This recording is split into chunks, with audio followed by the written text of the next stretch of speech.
broadcasting from the Unshackled Studios in Melbourne. This is WilmsFront, brought to you by theunshackled.net.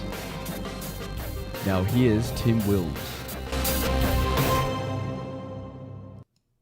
Hello everyone and welcome to this week's show. The date is Wednesday the 10th of June 2020. It is 6:30 p.m. here in Melbourne, starting right on time tonight. So off to an excellent start. We are live on the WilmsFront YouTube channel. You can interact with the show if you're in the YouTube live chat on Entropy by accessing the interface through the link that's in the live chat and also in the description. And of course, we are also simulcast on my Tim Wilms DLive channel. So say hello if you're there. So the Black Lives Matter rallies in Australia's major cities happened on the weekend in defiance of social distancing and public gathering restrictions. Of course, the various state governments and the federal governments urge people not to go, saying even if it was a worthy cause, they shouldn't go in defiance of restrictions and put the community at risk.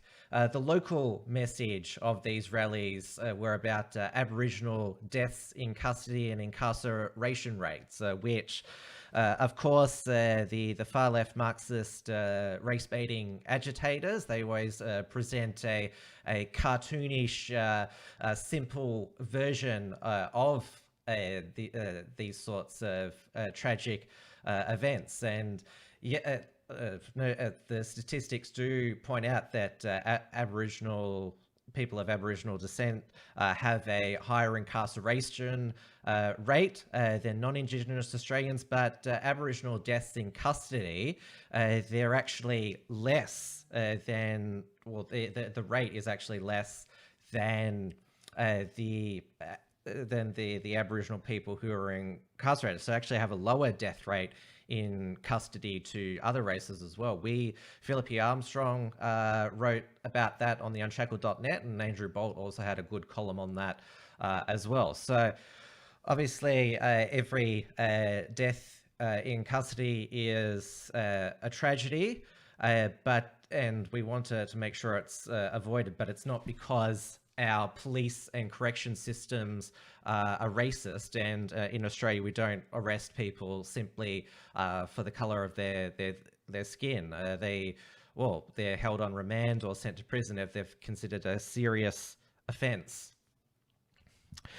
Now, there were thousands of people at the rallies in Melbourne, Sydney, Brisbane, Adelaide, Perth. No attendee was fined by local state police, but we're still told that the rules apply to the rest of us, and small businesses are still under the threat of $1,000 plus fines. I saw Daniel Andrews on Tuesday morning say that the rally shouldn't have taken place, but the rules still apply, even though we didn't enforce them, because we want to present a second wave. I understand why people are frustrated. I'm frustrated. Well, if we're all frustrated and you're frustrated, you're the Premier. You can lift the restrictions, but we've known that Daniel Andrews, he won't consider relaxing the restrictions until the state of emergency next expires, which is on June 22nd, even though he's the one that unilaterally created and enforced the state of emergency. So I can't, so he's got the ultimate absolute power to call off the state of emergency right now. So with the fact that thousands of far-left Marxist agitators were able to flood in to our city centres with no enforcement of the law from local police, it basically showed that the leftist mobs, they get to set their own rules and decide when the coronavirus pandemic is over. I've basically referred to, well, these Black Lives Matter rallies and riots and looting. It's riot herd immunity, that's what I call it.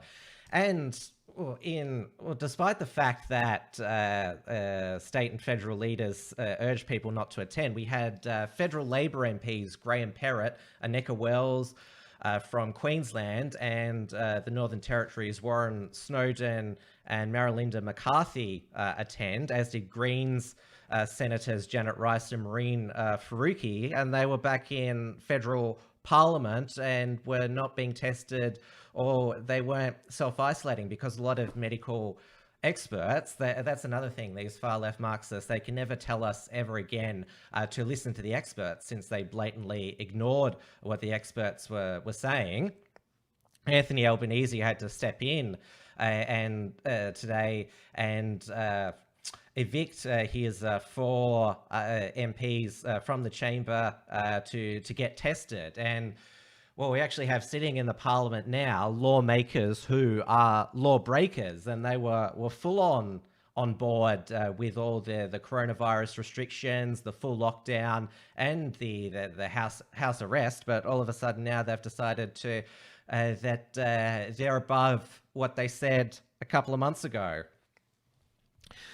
So, as you'd all be aware, this latest incarnation, or extreme incarnation, I would say even more extreme incarnation of Black Lives Matter, began in the United States, triggered by the death of 45-year-old African-American man George Floyd in an incident of police brutality in Minneapolis, Minnesota on the 25th of May, where the police officer had his knee on George Floyd's neck for 8.5 minutes.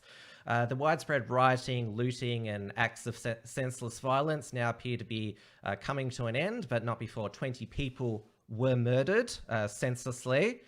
Now the demands of Black Lives Matter and their white counterparts, Antifa, have moved to demanding that US city police departments be completely defunded and dismantled. They're just demanding this. And well, they haven't proposed an alternative, just saying, get rid of the police. That's their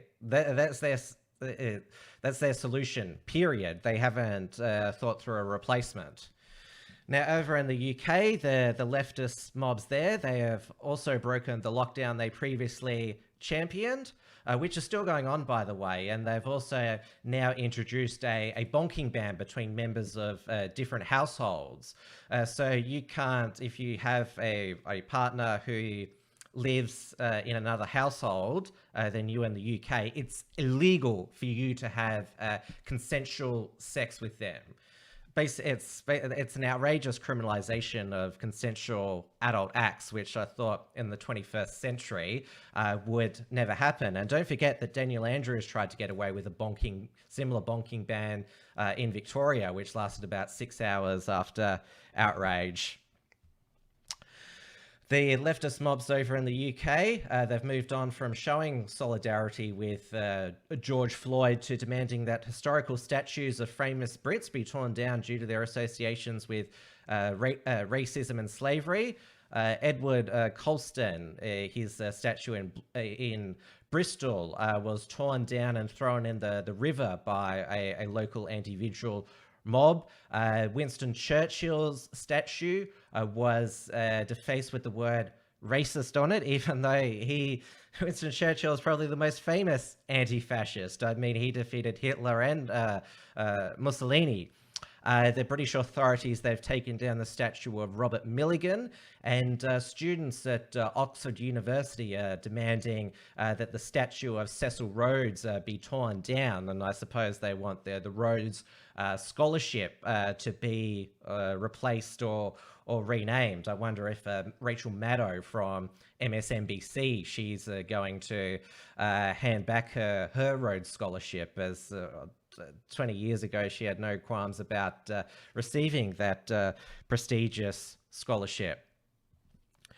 So it's clear that destructive leftist mobs, they conduct themselves by one rule, but this hasn't broken the coronavirus lockdown and restrictions. They are still in place across Australia and in other Western nations. The excuse now from our local leaders for not lifting the restrictions is because these illegal protests might cause a second wave. Apparently, we have to wait 14 days. Though we now only have 432 active cases in Australia. This is the latest coronavirus infographic from our government. So we have 2 people nationwide in ICU because of the coronavirus, 19 admitted to hospital. And as I said last week, our coronavirus death toll of 102, that has actually gone backwards because that 30-year-old miner who died, he had a false positive. And you can see that our positive rate now is 0.4%. We've done 1.6 million tests. Now, all state and territories have a positive rate of 0.5 or below. And if you have a look at the new cases there, you can see it's continuing to flatline. And New Zealand is now coronavirus free. Jacinda Ardern has lifted all the restrictions now, apart from the ones in alert level 1, which is the international borders are closed. But life has returned to normal. In New Zealand, it's gone back to Fortress New Zealand, but they were under the most draconian house arrest, where you couldn't even go out to get KFC and McDonald's. Of course, I'll be catching up with Dewey de Boer at the end of the week, so we can learn about what it's like to be under a totalitarian state to now being freer than us here in Australia. But already through the coronavirus lockdown, especially the full lockdown and house arrest in the name of name of containing the coronavirus, the economic wreckage that has occurred has been like nothing that we've ever seen in our lifetimes. We've heard throughout the pandemic about all the welfare programs and their price tags. I know that I pretty much fainted when I've heard these price tags, because I know that we'll have to pay them back one day. But even though it's quite a grim topic, we do need to fully assess the full economic wreckage we now find ourselves in. Federal Parliament was back today, still not at full capacity, but with social distancing. Obviously, in Australia, since we are a federation, we have the federal government. They are urging a reopening. But of course, it's the states and territories who make the ultimate decisions about when they relax coronavirus restrictions. Remember, there's the 3-step framework for a COVID-safe Australia. Western Australia is now at step 3. Northern Territory is not far away. But even though we are a federation, Section 91 of Australian Constitution allows for the free trade through the states. We still have Queensland, the Northern Territory, Western Australia, South Australia and Tasmania having their state borders sealed. And Victoria, New South Wales and ACT, even though they went through the hardest lockdowns, they never closed their state borders, which this makes the return of mainly the AFL incredibly hard. The NRL has been back since May the 28th, because it's primarily based in New South Wales and Queensland. Queensland has granted New South Welshman players an exemption to travel into Queensland as long as they get the flu vaccination under the no jab, no play policy up there, which caused a bit of a controversy with some particular NRL players. Bruce Cartwright was the figurehead of that. Obviously, AFL is more popular in the southern states, Victoria, South Australia and Western Australia.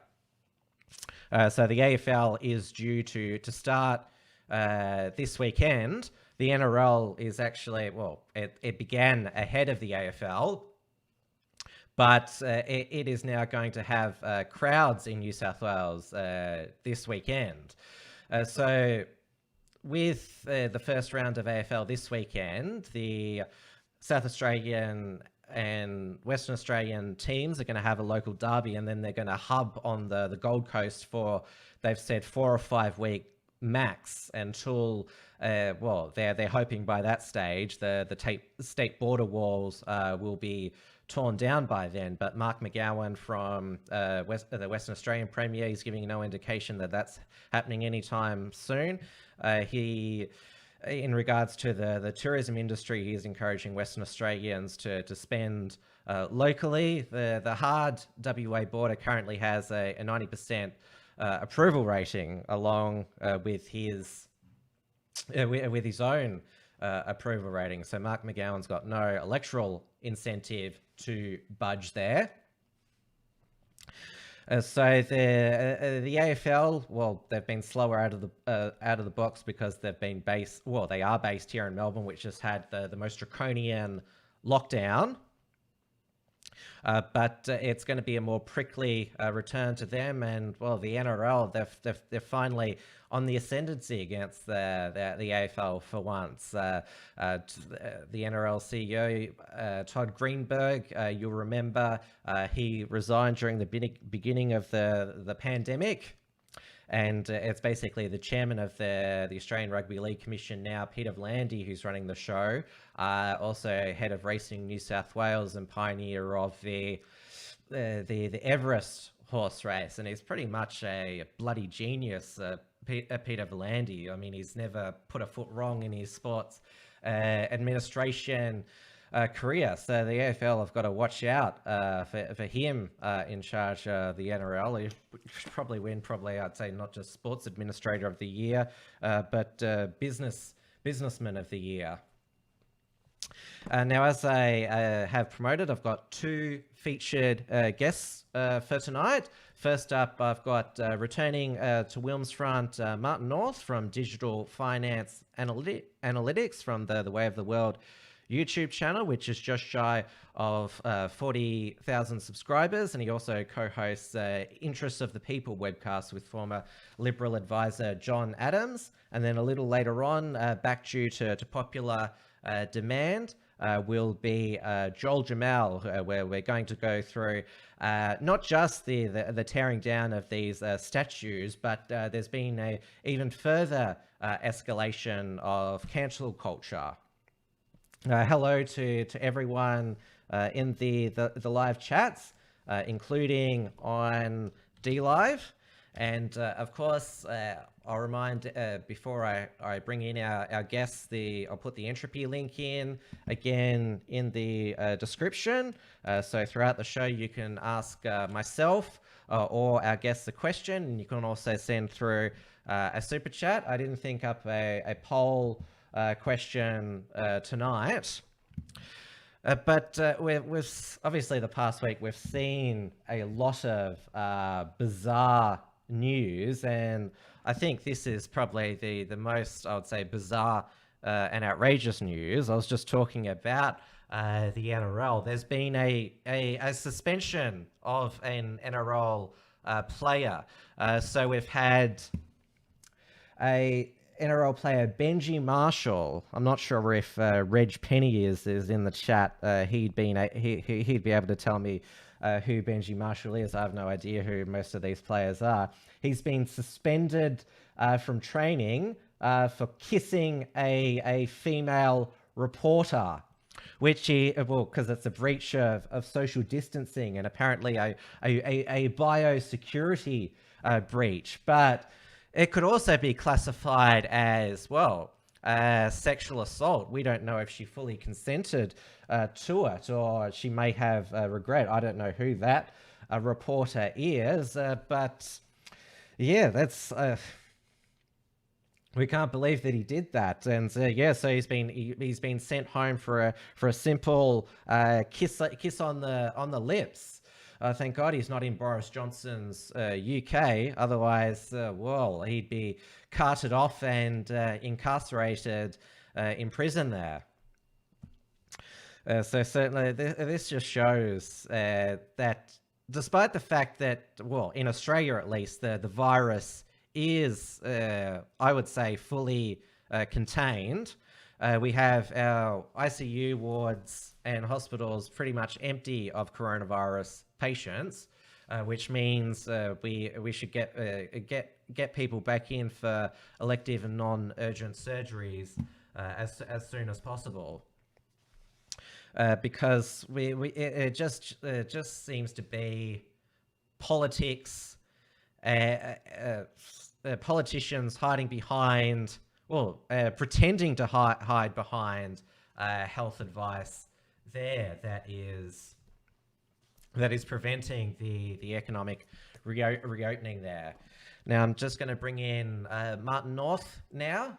He is just connecting to the show at the moment. I'll put in the entropy link in again. Hello, Martin, are you there? Yeah, I'm here. I can't see you yet. I'll bring you in. Normally takes a while. Here we go, here. How are you? Yeah, pretty good. How you going? Yeah, I'm good. I'll just crop your Zoom photo a bit. You're a bit bigger than me at the moment. Have you been? Things have taken a much more you can say the word catastrophic, unprecedented, or you can have a whole pseudonym full of terms to describe the current economic situation that we're in. What are your what words do you use? Well, I actually say quite predictable, insofar that whilst the COVID was a trigger, we were always headed in this direction. It was just a matter of when. Because obviously our treasurer, Josh Frydenberg, he was hoping he was going to deliver a budget surplus back in May. I'm sure you watched his, well, it was a non-budget, it was just a economic update. He's not going to deliver the full bad news until the second half of this year, but he sort of, in the middle of his speech, reminisced about what might have been with his budget surplus. And then, of course, he had that coughing fit, which was, everyone thought, well, basically summed up the situation.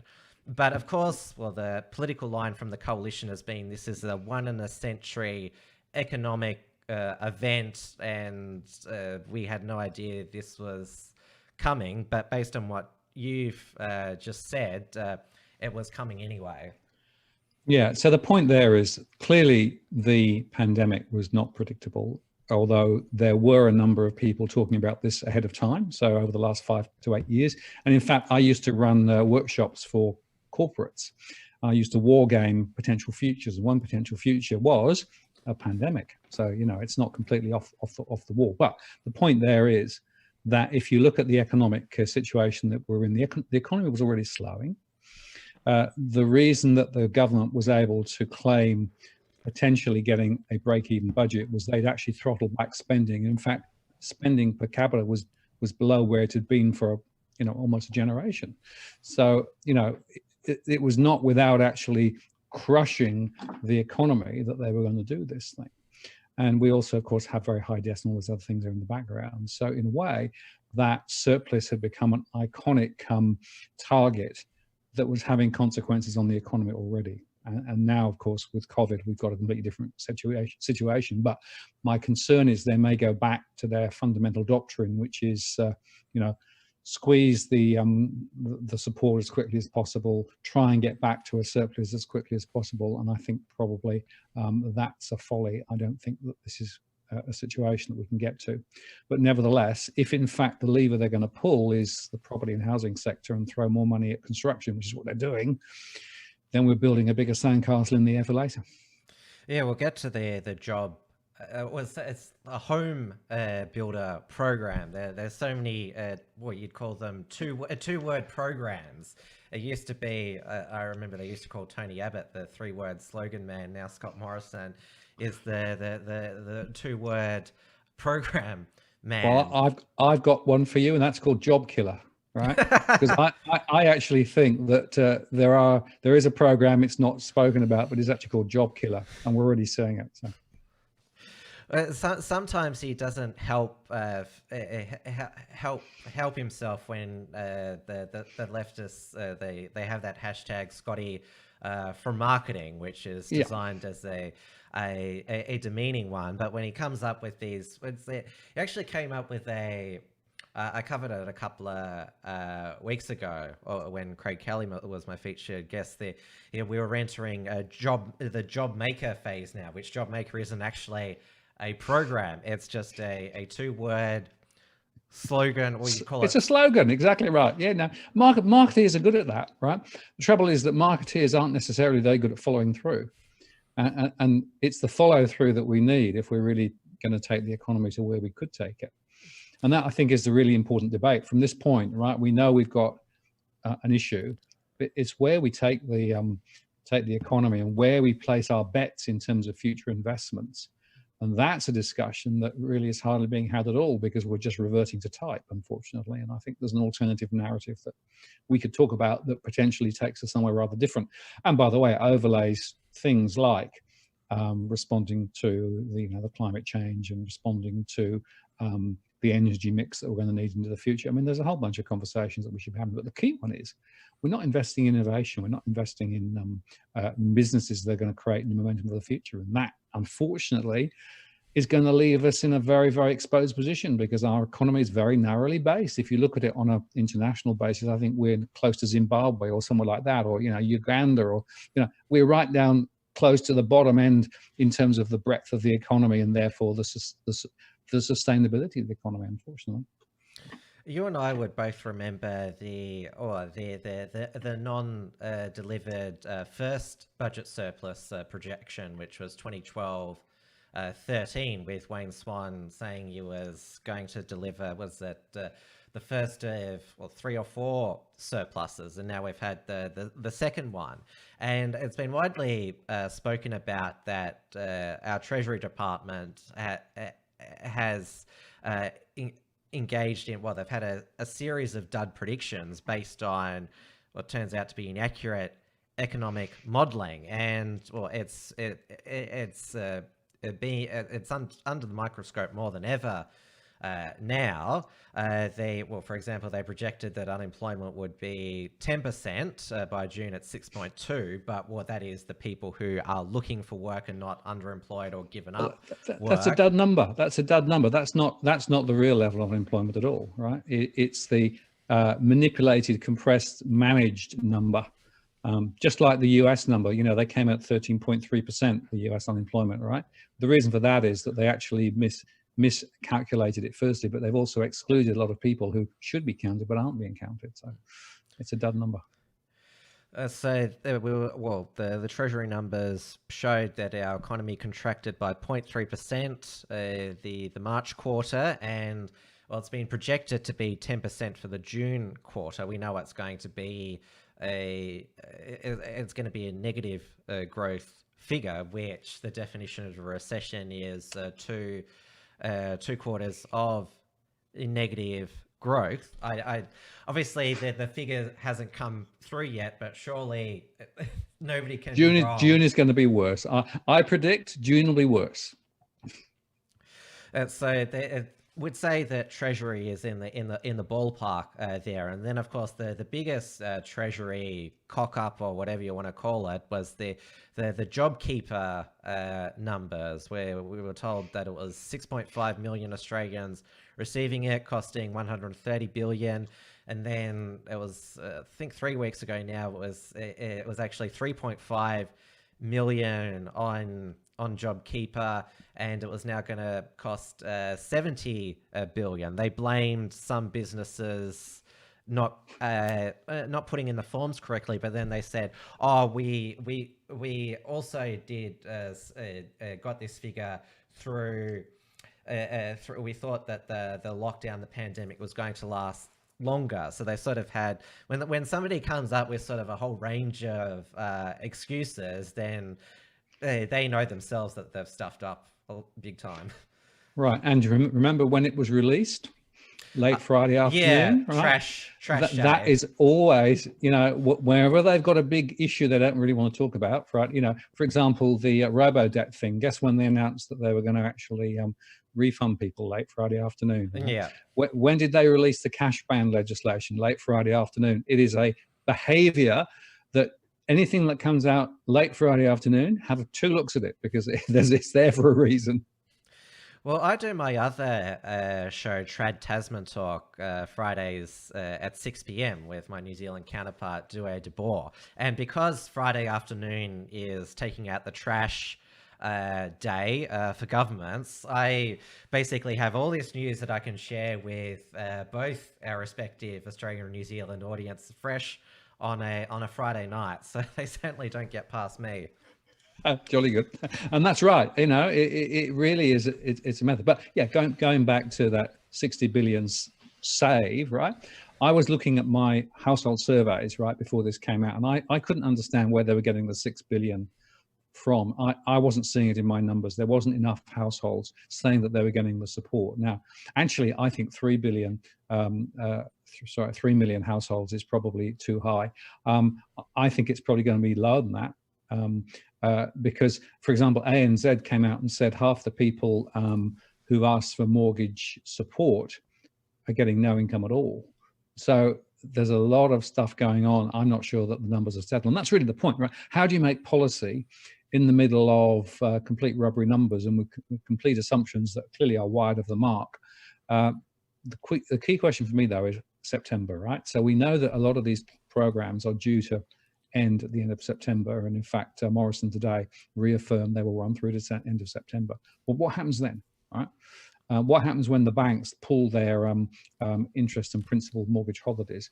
Those are the critical questions I think we should be asking, because my view would be that if we actually move into end of September without any subsequent support, that's when we will really see the damage in the economy. And that's when JobKeeper is due to expire, and this leads on to there's been what you'd call them the amnesty, the grace period, and all of these government temporary welfare programs, they're going to have to be wound back. I mean, the budget deficit is projected to be at 100 billion, which that's a shocking figure. We've just been talking about dud predictions, but we know it's going to be really, really big.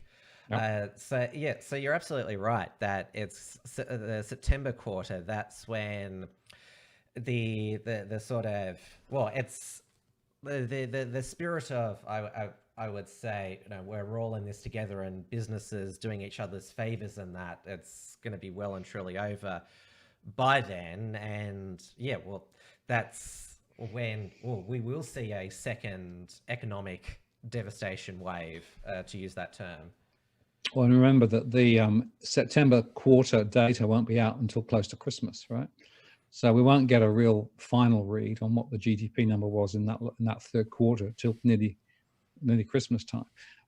I think there should be some thoughts about planning for the next 12 to 18 months. The Reserve Bank is saying at the end of next year, the unemployment rate's going to be 7%, right? Remember, we were at 5.2% before this all blew up, right? Now, the employment rate is, again, artificially low because there are a lot of people who are out of the workforce, not looking for work. They're not included. And a lot of people in part-time work who prefer full-time work, they're not included. If you look at the Roy Morgan numbers and you count both the unemployment and the underemployed, then 24-point-something% of the workforce is actually in that category. Nearly a quarter of all people working, and that's probably closer to the truth. So the point to make there is that whichever way you look at it, later this year into next year, this is going to have significant impact. This is not a V-shaped recovery. And all of these programs, particularly JobKeeper, was rushed out quickly because, Centrelink is one of the most efficient government departments there, and so they just came up with this flat figure so they could get it out the door. But some are receiving more, some are receiving less than they would if they were working. But I would say the most perverse thing about JobKeeper is that not all people who've been stood down are entitled to it. They're not unemployed, so they can't get Job Seeker, which is a double of the New Start, but they also can't get JobKeeper. I would have. This is just me brainstorming now. They could have had, say, a JobKeeper for those who've been stood down, and say Business Keeper for small businesses to try and keep them from going insolvent during this pandemic. And yeah. So look, my thought is this: JobKeeper, of course, the conduit is businesses, right? So businesses basically have to apply for it, and they can only apply under circumstances when turnover has gone down. Only certain types of people get it. They've got to be a relatively permanent employee. So, somebody who's been there recently, or, short-term, part-time don't get it. There are businesses who are managing their accounts, getting their accountants to manage their accounts so that they can get access to the JobKeeper. And then, of course, you're trusting the businesses to pass it on to the employees. And, there's no data as to what proportion of JobKeeper paid to businesses is being passed on to employees. What they should have done, my view, is they should have used the universal basic income model instead, which essentially is cutting out the middleman, cutting out the businesses, and basically supporting individuals through this particular crisis. Now, that would have actually led to higher unemployment figures, because by definition you wouldn't have been employed, but it would have actually been, one, a more economically efficient way of doing it, and two, it would have been less easy to obfuscate what's going on. I think a lot of what's going on at the moment is deliberately vague, and it's deliberately confused because they don't really want too much transparency about what's going on. That's my theory. It could be wrong, but that's how I read it. Which is all political, because well, the political history is that it's almost impossible for a government to be re-elected during a recession, even though federally in Australia, another election is not due for the second half of 2021. In my home state of Victoria, it's not until November 2022, and New South Wales March 2023. So there is enough electoral time for them just to just fully give us the truth, and then base their coming re-elections on how they deal with the aftermath. Well, yeah, we're talking politics, right, rather than rationality, right? Remember that the art of politics is to get re-elected, right?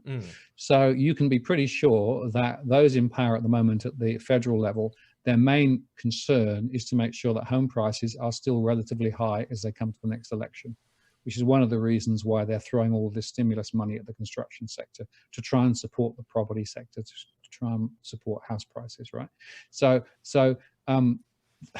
I get frustrated because there's a set of rationalities that you can apply if you really wanted to fix the economy and move Australia forward.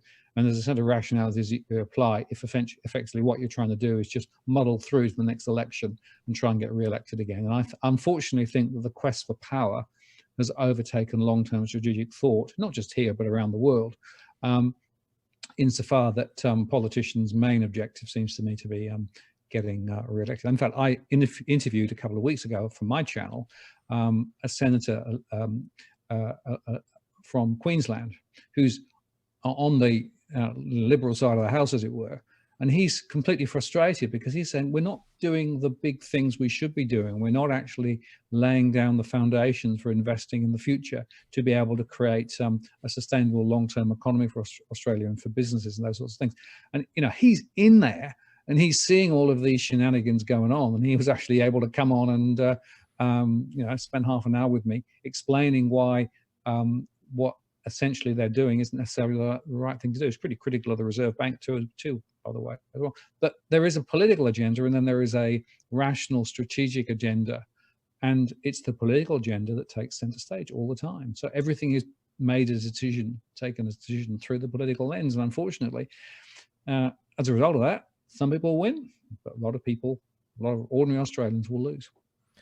There's also the other part of that is the entrenched groupthink in the bureaucracy or deep state, whatever you want to call it. And the perfect example of the fact is that nothing is done about the Murray-Darling Basin plan or authority. It's there's numerous examples of the bureaucracy just running the show according to their agenda, and politicians being too timid to upset any of that. Yeah, well, you're talking about neoliberalism, right, which is essentially the fundamental doctrines that we actually have here in the US and in the UK. And essentially, it's led to a particular set of behaviors and discussions. One of them is that more debt is better than smaller debt, particularly in this consumer sector and in the private sector. So, get people to borrow more. Another is that when you borrow, you have to pay it back, whatever, regardless. So there's that cycle there. There's another cycle that says the state should effectively pull its horns back as far as it could. Although on that one, I would say that the Morrison government now is as neoliberal as a dead fish, insofar that the amount of money they're throwing in the system. But there are doctrinal positions that people are taking. And the fact of the matter is that neoliberalism has not served, ordinary Australians at all well. We're paying a lot more than we ever did for our housing. We have income growth slower than it's been for at least 10 years or something. We have a rate of unemployment now, which is obviously very high because of COVID, but was always rising previously. We had a strong migration, which was putting huge pressure on our cities and on our infrastructure. And there was, very much the Australian version of quantitative easing was migration. So interesting question now with migration being turned off. And then the final element, which is the cornerstone of it, is the property finance debt axis. And if you look carefully at what's happened in terms of the economy, sure, we dug up some iron ore and flogged it to China, and we sell a few agricultural things, but the bulk of what we've done is to actually use the housing finance debt sort of cycle again and again to give people the perception of greater wealth, to lift house prices, to lift debt. And, just remember we're lifting both sides. So basically debt goes up, house prices go up, debt go up, house prices go up. Who wins? The banks. The banks have bigger balance sheets than they've had previously. And that, in theory, translates into greater profits for their shareholders. That's a little bit off at the moment, of course. But actually, that means that a greater proportion of people in Australia now are renters than ever before. We've got a greater proportion of people with a mortgage than ever before. And so the house owning proportion, in other words, people who own their houses outright, has dropped over the last few years. And more people are moving into retirement still with a mortgage. So they're basically debt laden for long. I mean, all of these things, it's all part of an agenda. Yeah? And unfortunately, the agenda, as you say, is actually very much wired into the way that, the Treasury and the other institutions of state and power all think the same stuff. Unfortunately, of course, it's not just here, but around the world, central banks, money printing, all those things, they're all thinking the same stuff. Unfortunately, I don't think it's necessarily the right stuff. I want to go back to Treasury forecasting for a moment, because these are supposed to be some of the best economic minds in Australia. A lot of the senior ones are paid at least six figures. And so you expect them to... Well, but hang on, look, there's an interesting debate here, right? If you look at the Reserve Bank, there's a guy called Peter Tulip there who wrote a paper quite recently, a couple of years ago, saying the function of house prices is driven by interest rates. As interest rates drop, house prices go up, right? And, there are people out there who are saying house prices are going to go up because interest rates are much lower. In their model, they don't think about debt at all. Debt is not a problem, right? Because basically debt and assets grow together and they sort of cancel each other out. So that in their model, they don't think about debt. I don't understand how you can model the economy and not think about the function of debt and how debt actually drives what's going on, because it's such a fundamental issue. But no, that's the way the economy works. So those great brains, the people paid lots of big dollars, seem to me be completely blinkered. And there's always been and still is this focus on consumer confidence and consumer spending. And obviously, since we last spoke, there was the panic buying, which was not just supermarkets and toilet paper. It also spread because there was the work from home order as well. There was a lot of shortages. Printers, computers, Yes. you know. Yes. And so there is now this, I would say, hindsight that, oh, that was actually a good thing. All that mass consumption fueled by panic in propping up the economy. But and this is the old Keynesian trap that the economy is demand consumption driven, which doesn't create any more new products. Yeah, so there was a massive spike in 1 month, but if you look at the most recent retail figures, it dropped off a cliff, right? Because essentially now everybody's stocked up with pretty much everything. They're not buying at all, and in fact, the household confidence numbers came back a little bit, improved a little bit this time. But you know, the latest Roy Morgan and Melbourne Institute numbers also, but they're still well down from where it is long-term average. So we haven't really recovered completely. Business confidence is still quite low, although it's a little bit up as well.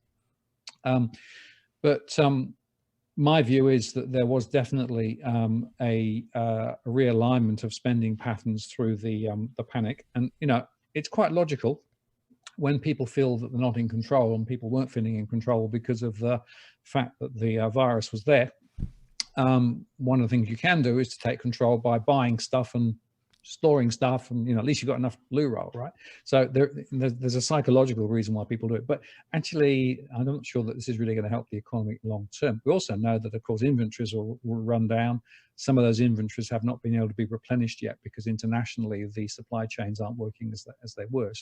So we already have an economy that's a bit shaky. But the question now is, and this is the really interesting thing, there were businesses who were okay for the first 2 or 3 months because they already had work and they had contracts that they were delivering, but they're coming to an end and now they've got no work. So I'm in my SME service, I'm seeing a lot more businesses now saying our inventory and our pipeline of work is just evaporating. And unless that changes in the next month or two, we're going to have to lay more people off. So in a way, we haven't seen the bulk of the impact yet. And, you know, like I said, you know, this is going to play out not over a few weeks, but it's going to be another 18 months or so. And by the way, did you see that the Fed basically said they're going to be buying bonds for 5 years? So they're thinking that this thing is going to go on for a very long period of time. I've spoken to a lot of small business people and also those who work in the parts and manufacturing sector, and there's a famous libertarian essay by Leonard Read called I Pencil, which talks about how to make a simple pencil. And you've got to have all these parts and that's how a market works. And I've come up with this 21st century application of iPencil, that how much of that pencil, this hypothetical pencil now relies on parts from China, because even though a lot of things are made locally, not all the products are sourced locally, or all the parts for the capital and the machines. And so this was, to use the expression, putting spanners in the works or nuts in the machines, because even though, well, the borders were shut to people, this still affected a lot of cargo, and we'll go into the geopolitical trade implications later. But you talked about you're a critic of neo-liberalism, and this is an example of where reliance on this globalized neoliberal system has come back to bite us. Well, it has, and you know, the bankers are doing fine, and of course all of the banks around the world and the financial system are being supported by this massive liquidity printing. The Fed has printed something like 3 point something trillion since last September. So we had the repo crisis in last September. That's another reason why I'm saying there was a crisis already coming, right? The repo market blew up in September. The Fed threw a lot of liquidity at it and has been at it ever since. So they've printed 3 point something trillion. The balance sheet, the Fed balance sheet, is now 7 point something trillion. But the bulk of that increase hasn't flowed into the real economy. It hasn't flowed into real businesses and households in the US. But what it's done is to flow into the financial system. And so what they've done is bolstered the financial system. But the financial system is not connected to the real system, not connected to the real economy. That's why we've got stock markets that are very high. That's why we've had a really big bounce back in terms of stock values. But if you measure the success of the Fed in terms of the financial system and the stock markets, and they've done a great job. But if you measure the success of the Fed in terms of the way that it's actually helped real businesses and real households, then no, they've hardly done anything. There's a program called PPP in the US, which is effectively a program to try and send money to businesses and to send money to households when they're needed. Now, that took a lot of political intervention to get that, and it's a much smaller program relative to the rest of it. So if you ask how much of the Fed's momentum is actually supporting the real economy, it's not very much at all. Now, if you go back to the question of China and Australia, I saw a figure the other day that suggested that 38% of the overall economy in Australia is reliant on China, 38%, right? Now, if I was a business and I basically had 38% of my business coming from one single customer, I would regard that as a key strategic risk for my business. I would want to diversify. And the fact that we've been allowed to and enabled to essentially put more and more and more of our eggs into the China basket has created the problem we've now got, which means that we were actually being held hostage. So China can say, well, we don't think that you're treating Chinese students well, so we won't let them come back now. And that means that the education sector, which is the third biggest earner for Australia, suddenly is going to be off key. So however you look at it, we need to find a path that's different going forward. There are, people are talking about India, another, a big economy and potentially has some things there. But I want to try and say, well, hang on a moment. Why don't we see what we could really do locally? So the analogy of the pencil, well, maybe we should try and build more of the pencil locally. Maybe we should invest more in terms of those innovative businesses that do exist in Australia. And maybe we should focus on trying to help some of those really come to life. And it's interesting because I got a call last week from somebody very senior in one of the big technology firms that's based in Australia, does global business, was based in Australia. And they were saying they are completely frustrated at the government's lack of understanding and focus on creating local businesses and creating local innovation. It's like pushing a big stone uphill all the time to try and get anything to work. And it's much easier to take the business offshore and go over to the US or go somewhere else, because the environment there is much easier to create the business growth they want. Now, they're still here because they believe it's important, but they want to have some conversations with me and perhaps use my channel to help try and push this idea of we've got to invest in local business. We have to invest in innovation here. We have to create more of the pencil onshore rather than just saying, well, it was China this year and we're going to go and use India next year. Well, one of the developments that has occurred during the pandemic, and Daniel Andrews' expression, get on the beers, that's now entered folklore. And when the Northern Territory was reopening pubs, there was apparently a frantic effort to make sure all the beer could get into the territory on time. But what's happened this year is that this Japanese beer maker, Ashani, they already own a lot of beers sold in Australia. They've now bought Carlton and United breweries. So VB will be owned by the Japanese. Obviously, this is not the 1940s anymore, so we don't need to be worried about the Japanese. But it goes to your point that a lot of our beers, which we're one of the biggest consumers, both responsible and irresponsible, of alcohols, now owned by a single country. Well, in fact, go further. If you look at a lot of the big businesses here in Australia, a lot of the investment that actually goes into those businesses comes from overseas. And so we have big overseas investments and investors. And guess where all the value goes when they create shareholder returns? It goes back to those overseas investors. So essentially, we are relying on international flows of funds in to get the working capital. And then they basically take all that value back out again. And we are left with just the pickings. I mean, that's not a good basis for creating a sustainable economy, in my view, in the future. But that's the way it's currently configured.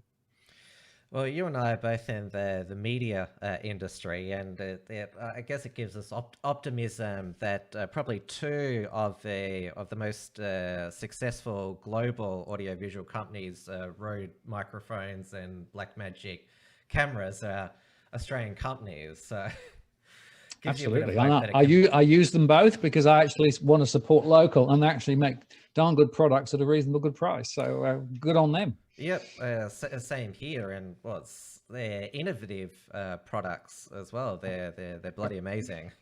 Yep, I agree. Well, I couldn't do what I do on my shows without precisely those brands. I mean, they probably 90% of the gear that I have is either Blackmagic or Rode. So yeah, I'm on a Rode mic. I'm on a Blackmagic switcher even as we speak.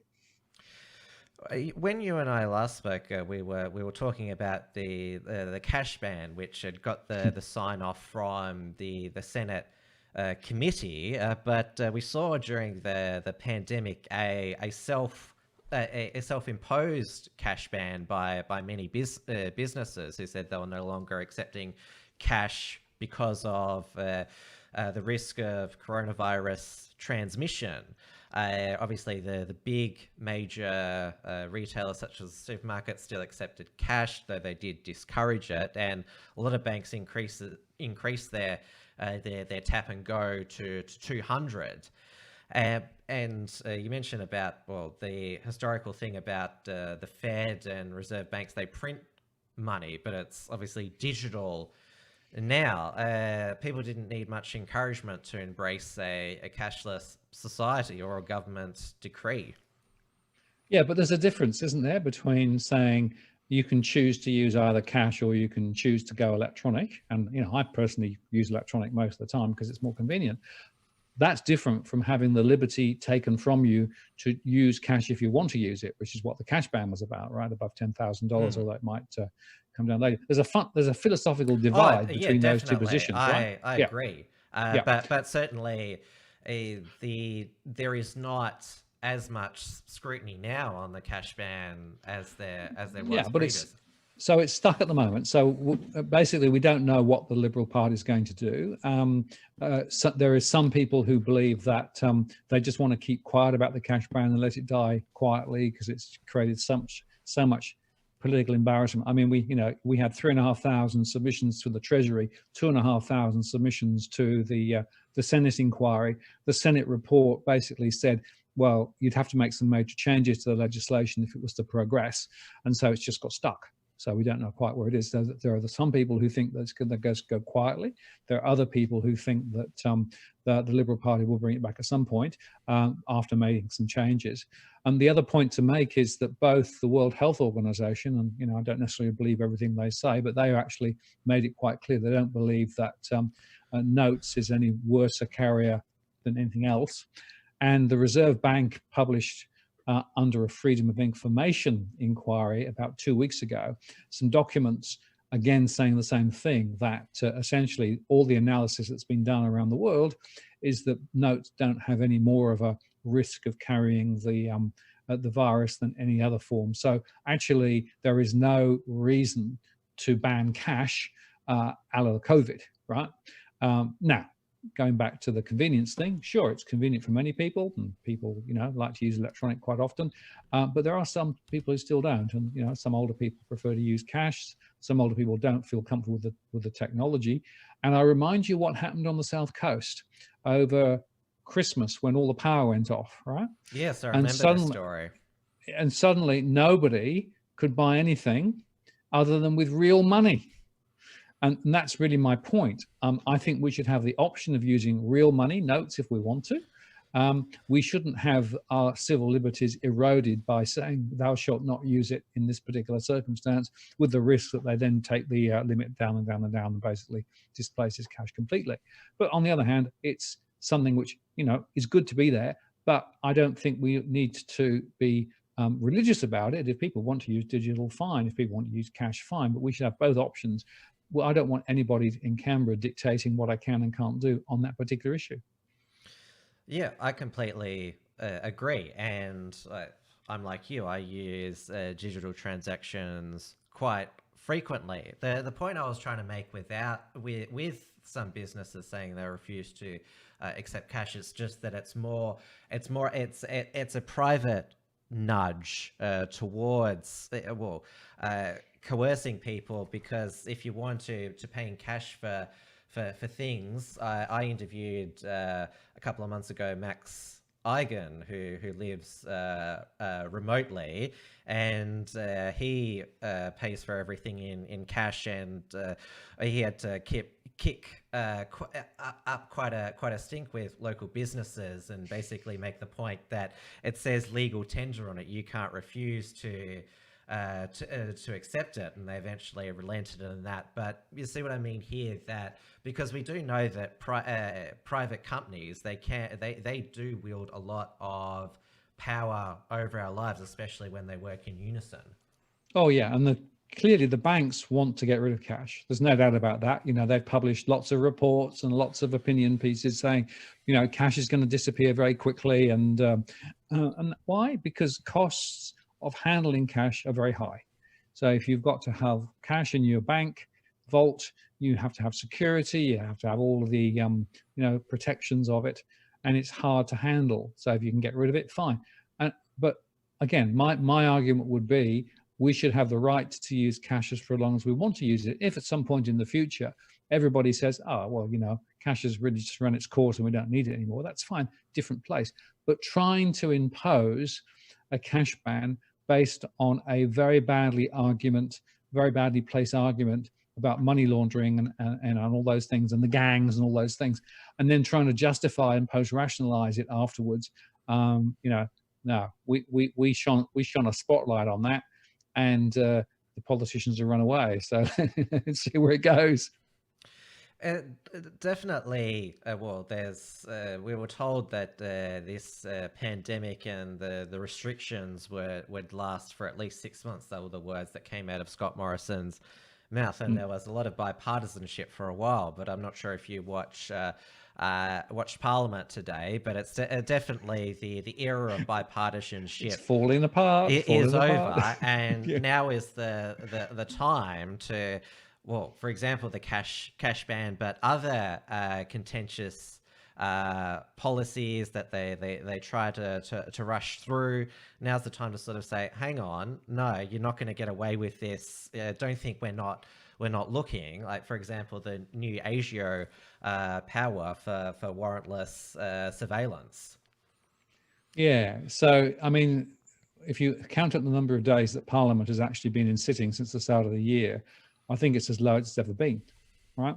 So the amount of parliamentary scrutiny that there is, and okay, there are Senate committees and what have you else working behind the scenes, but no, there's very little scrutiny. And in fact, I would argue that Morrison's been dodging scrutiny for quite some time, probably since they got back, actually. And this was another convenient reason for not calling Parliament back. So not surprised when Parliament is back, people are starting to exercise their voice and saying, well, we need a bit more exposure to this, and as you say, the security legislation and other pieces of legislation need to be looked at, and that is the role of Parliament. There should be active discussion and analysis of legislation. That's what they're there for. And frankly, if we get more and more pieces of legislation nodded through by directive or by effectively just changing the words on an annex rather than the bill itself, which is what happens with some legislation, we're losing the power of democracy. And I think that's a real problem. Well, in my home state of Victoria, I was talking about at the beginning of my show that Daniel Andrews has the unilateral power to decree a state of emergency and the conditions of that state of emergency. It was an act passed by Parliament, but it it rests more power in the executive. Parliament has given away power, and the United States, which has much in its constitution, has a much more distinct difference in the powers between the executive and the legislature. Stuff like that is well, it's supposed to be unconstitutional, but obviously that's not how it works in practice. Well, no, and you know, the trouble is, if you're not careful, you can end up with the dictatorial behavior, right? So basically, people on a whim can say, "I'm going to do this, I'm going to do that." And we've seen some of that in the UK recently with, you know, Boris and some of the things that he's done. You know, I don't know whether you saw, but they were going to allow schools to come back until a few days ago, and suddenly they've decided, no, we're not going to allow schools to come back now until September, and that's pretty much been just a sort of a plucked out of the air, and just they've changed the rules. And that sort of you know, mercurial behavior of leaders really concerns me. I mean, we see it in the US with Trump, we see it of course in China, we see it in other places too. And I think that we should just pause and think about those people who are there to make decisions on our behalf need to be accountable for those decisions, and there needs to be the right checks and balances and you know, processes to ensure that democracy is actually maintained, because it's very easy to give up on that and allow more and more of decisions to be taken by almost divine right. Very hard to crawl back from that. And I just worry that we're losing freedoms left, right, and center, and frankly, we're just asleep. We're just letting it all happen. And the political class don't seem to be too worried about it, but I'm pretty worried about it. You know, I think there should be more active, vocal opposition to some of this, because, you know, if you just have people who can, at a whim, make a decision and actually not really even have to self-justify it and not answer any questions about it, I think it's a big deal.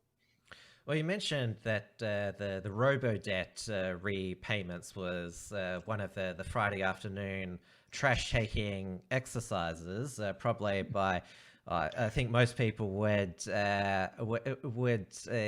are in the political know would probably agree, by the most incompetent minister in the Morrison government, one of many, Stuart Robert, James Campbell from the Herald Sun. I think he probably was the most savage, saying he's seen as a clown, and of course he's overseen most of this robo debt debacle, and it's a pretty outrageous program that the government ran, which, well, a court decision said it was illegal to come up with this computer generated income averaging formula.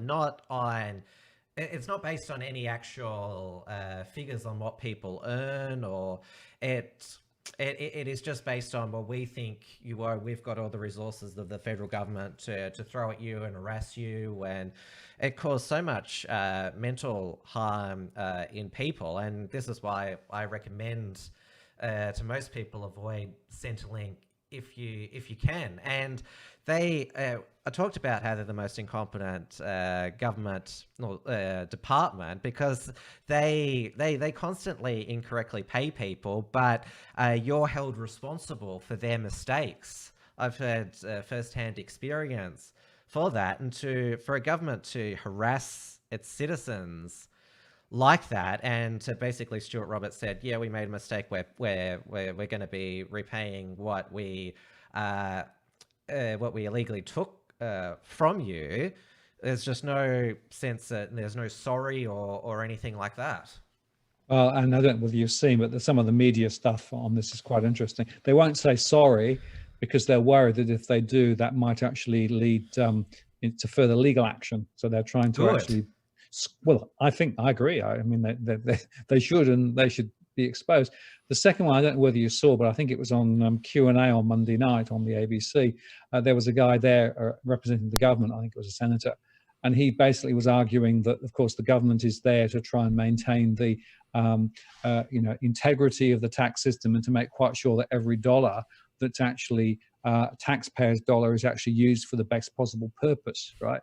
And it was like, Yeah, and what about all the rest of the stuff that like the sports rorts and those sorts Yeah. of things? What about I can give the government contracts they gave to the companies to carry out robo-debt? What about those taxpayers' dollars? exactly, and it's like yeah, well that argument doesn't fly very well. And then the other point, of course, it's completely unequal, as you said, because you've got all the power of government and Centrelink and the ATO against a small, a small person or people who really obviously don't have very little resources to be able to fight this, and often will, just want to get shot of it. So a lot of people were forced to pay when they didn't actually think that they were due to pay.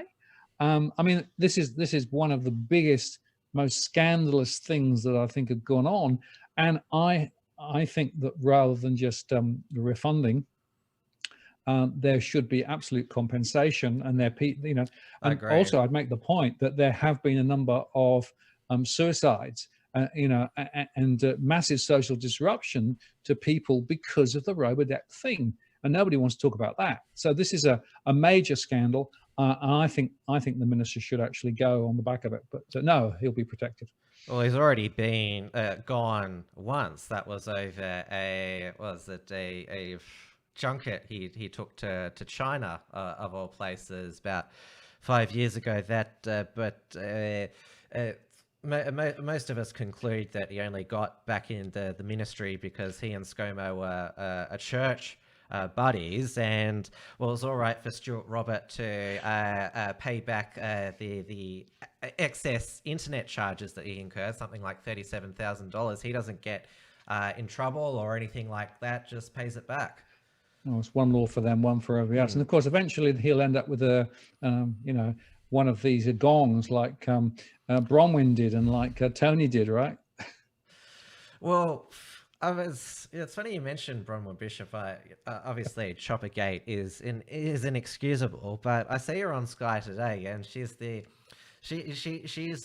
one of the few ones who's calling out the march of the communists and socialists these days. So she's not too bad now, but they all are after they've left Parliament.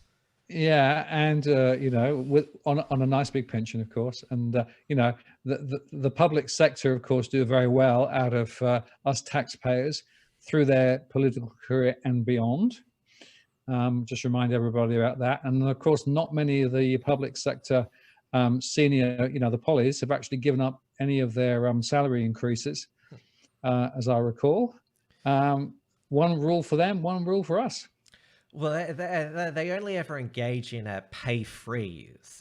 They never take a cut, where a lot of businesses, even up to the CEO, have taken actual pay cuts.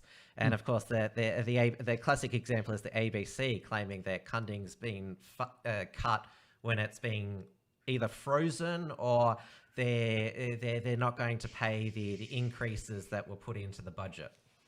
Yeah, and of course the budget is, what's a budget? Well, how much is a budget should be? But no, there is definitely one set of behaviors within the political system, and there's one set of behaviors in the real world. And I actually come back quite often to a fundamental point, which is it's very hard, it seems to me, for politicians to actually act in the real interests of the real people when they've never really been exposed to the issues that real people have. And for me, that's one of the most critical points.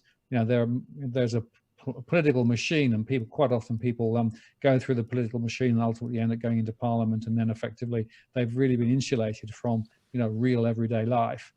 I think that's a real shame, because essentially, if you talk to real people, as I do through my surveys, the story of real Australians at the moment, a lot of them are actually in quite severe difficulty, and they're uncertain about what's happening and where the country is going, and what the right policies need to be. If you talk to the SME sector, a lot of the SMEs are actually really up against the wall. It's like, whatever the policies say and do, it's a million miles from reality. Well, let's give more scrutiny now to, their latest initiative, which we've already mentioned, Home Builder, which just to... I would say correct some misconceptions about property. It's not investment, it's consumption. And this is what this program, it's basically to encourage further consumption in the construction industry. But in terms of, I would say, fairness of it basically is a welfare program.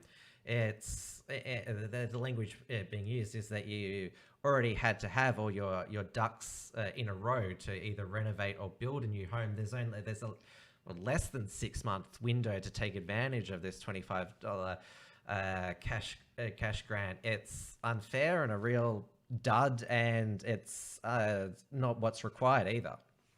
No, I think the whole program was designed to appease the construction sector, who were lobbying very hard. And so, ScoMo can turn around and say, see, we've done that. But actually, it's very poorly constructed. It's going to be targeted on a particular set of people. Probably, if you think about it, with the income bands that they've got and the 150,000 cost minimum, there aren't that many people who could afford to do that. But if you're in WA, right, not only can you get that program, but you can get another program as well. And if you add all the programs up from the various sources, state and federal, I think in total the taxpayers and GST payers are going to provide something like $70,000 for somebody going to buy a home. I don't see how that can possibly be right. Not only will it lift home prices further, particularly in that sector of the market, so prices will just go up a bit. It's going to put huge pressure, of course, on the existing property pool, which isn't really being supported in the same way because it's all about new builds to try and construct activity for the construction sector.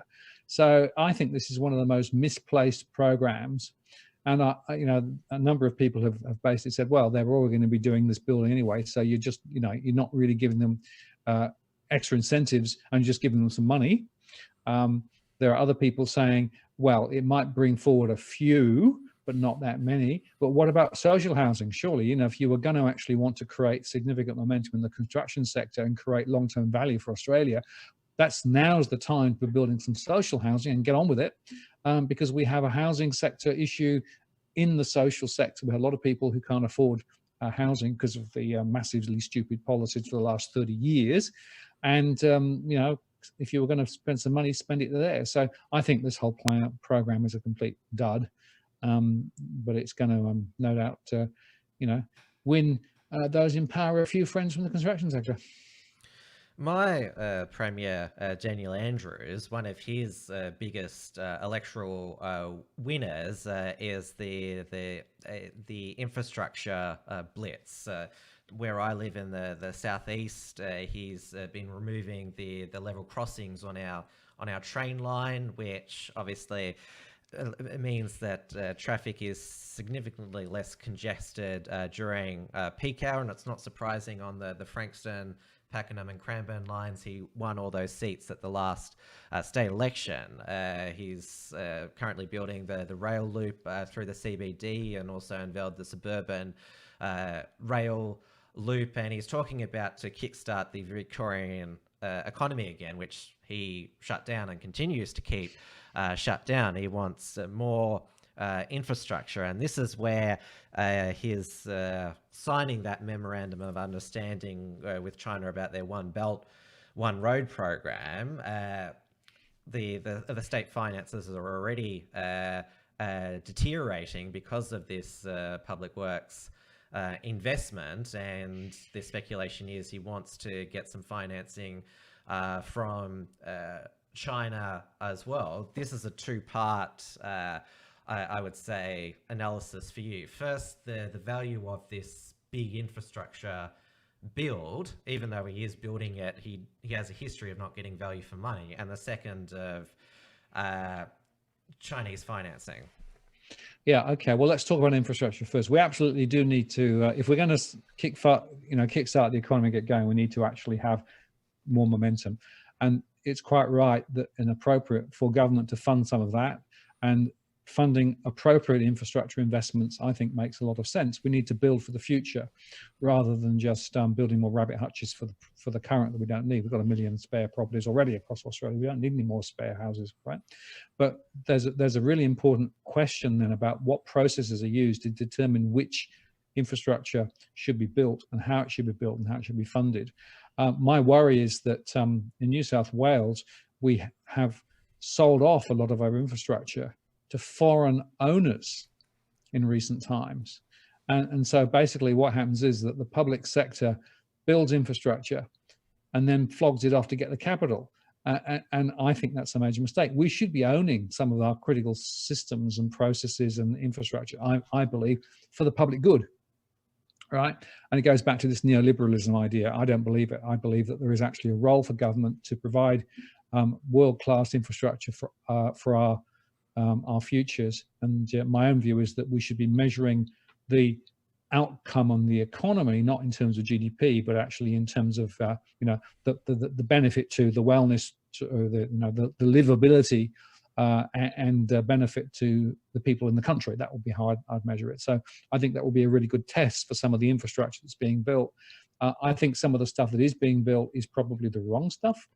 And I think that, again, it's being built not necessarily efficiently and not necessarily to good spec. Remember, we have a lot of issues at the moment in quality of construction in Australia at the moment. That's one of the big issues I think we have to come back to make sure that it's well built. So that's the first point. On China and funding from China, yeah, the Belt and Road is very interesting because China has actually actively used this program all the way around the world to extend its tentacles and influence. And what it basically does is provide funding so that they can actually go build stuff.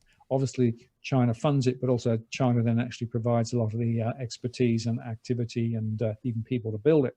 So a lot of it is actually creating activity for China rather than activity locally, although it's built locally. But then it's connected back to the tentacles of China, and effectively that gives China a long lead of control. So the question is, if you actually think of Victoria now saying we want to build a Belt and Road, and China then starts throwing money down here and starts building infrastructure down here, it's a very interesting question as to what's the connectivity then between what that infrastructure is and back to China. What influences will there be formally and informally?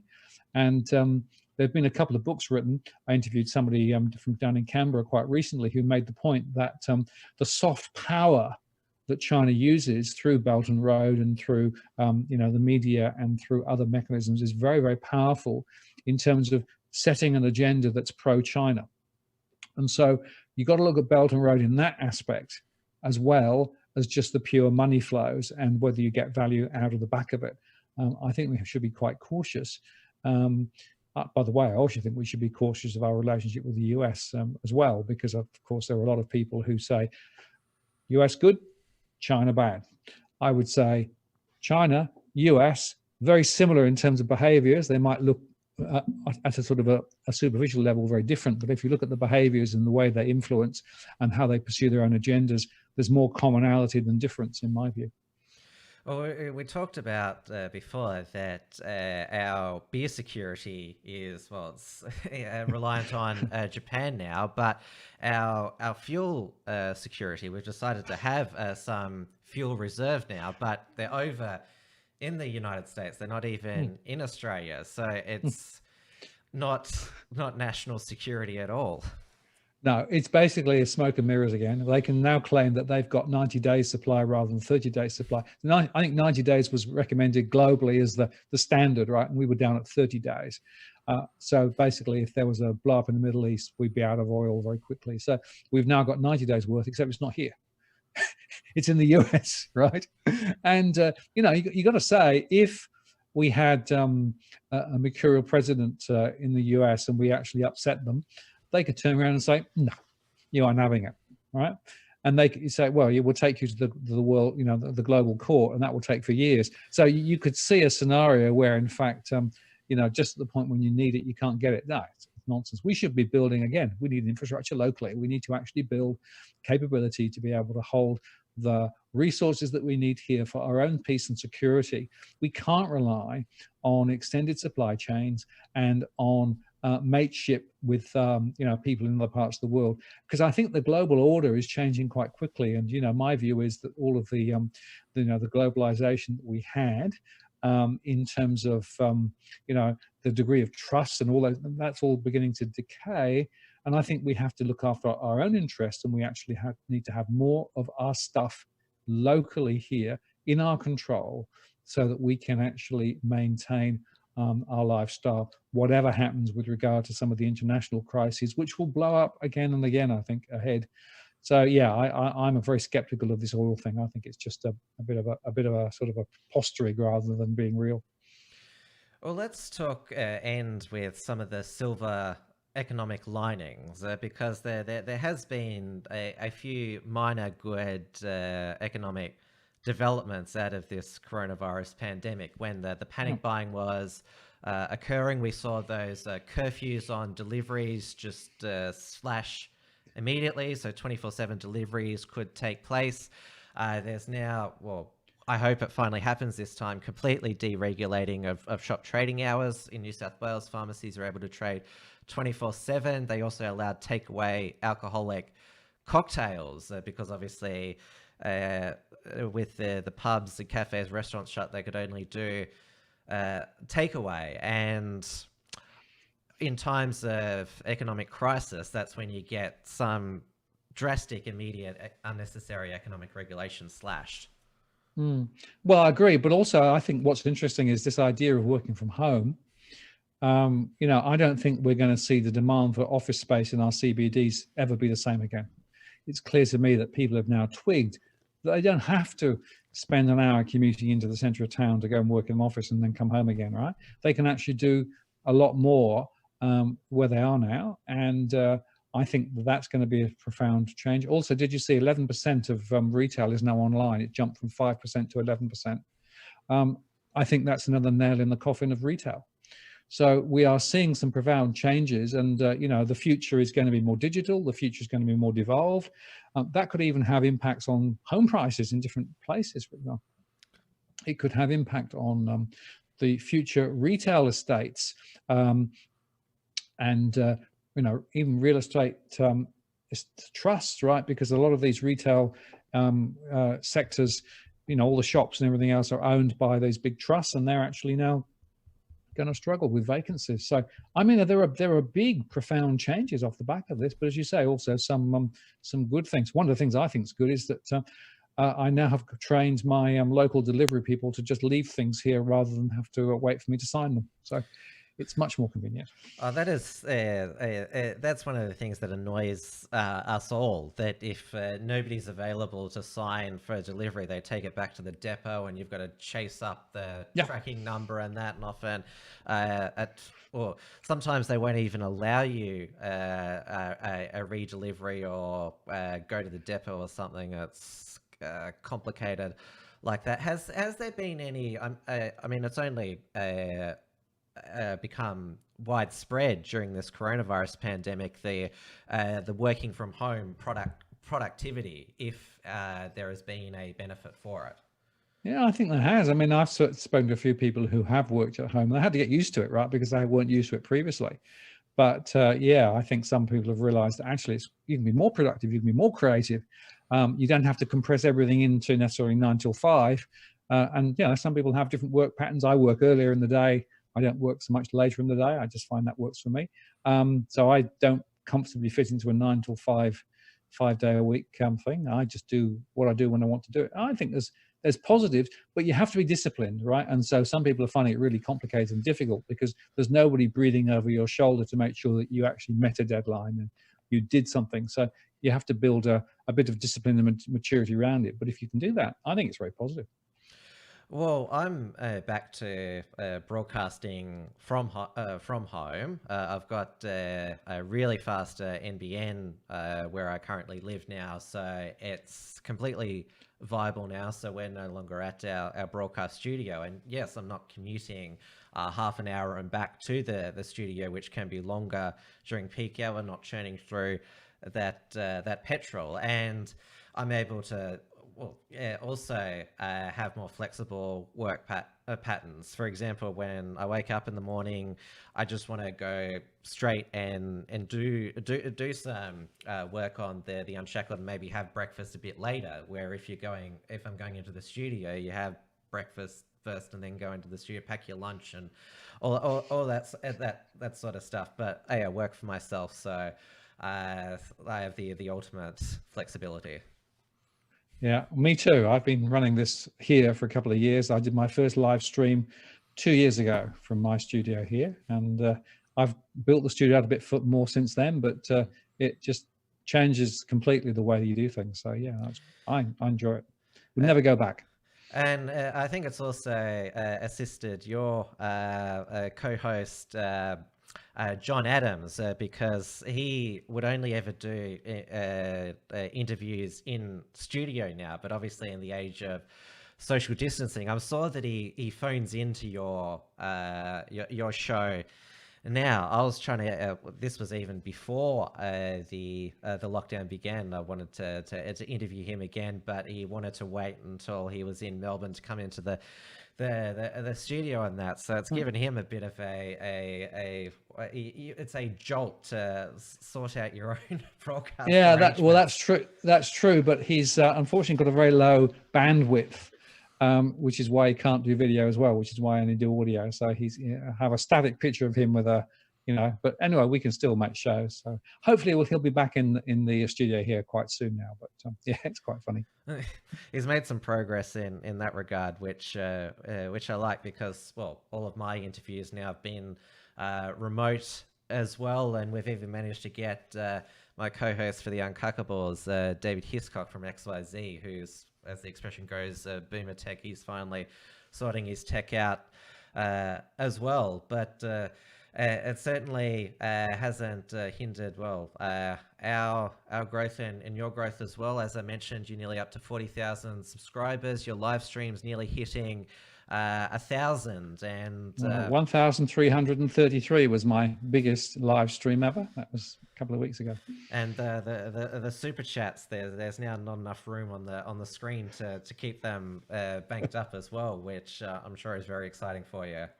Yeah, no, it's certainly interesting. I had a live show with a guy from Perth last night. We were on for an hour and a half talking about the property sector and investing, and we had so many people who wanted to ask questions. We could have gone for 4 hours, I reckon. We still wouldn't have covered them all. But anyway, it was fun. So shows what you can do. So your website is digitalfinanceanalytics.com? Correct. Yeah, that's the blog and the website. And then Walk the World is my primary YouTube channel. And the one with John Adams is In the Interest of the People. Well, I've enjoyed having you back because, as I said, things have changed as the global economy does since we last spoke at the beginning of the year. Love to have you on again towards the end of the year who knows where we'll be at then. It'll be different. It'll be different from where we are today. I'm always happy to come back and chat some more. Good to talk to you. But you'll be more accurate than all the economic talking heads on TV and in the Treasury. I have no doubt. Well, we give it a shot. I can't promise. All right. Take care, Martin. Cheers. Thanks very much. Take care. Bye-bye.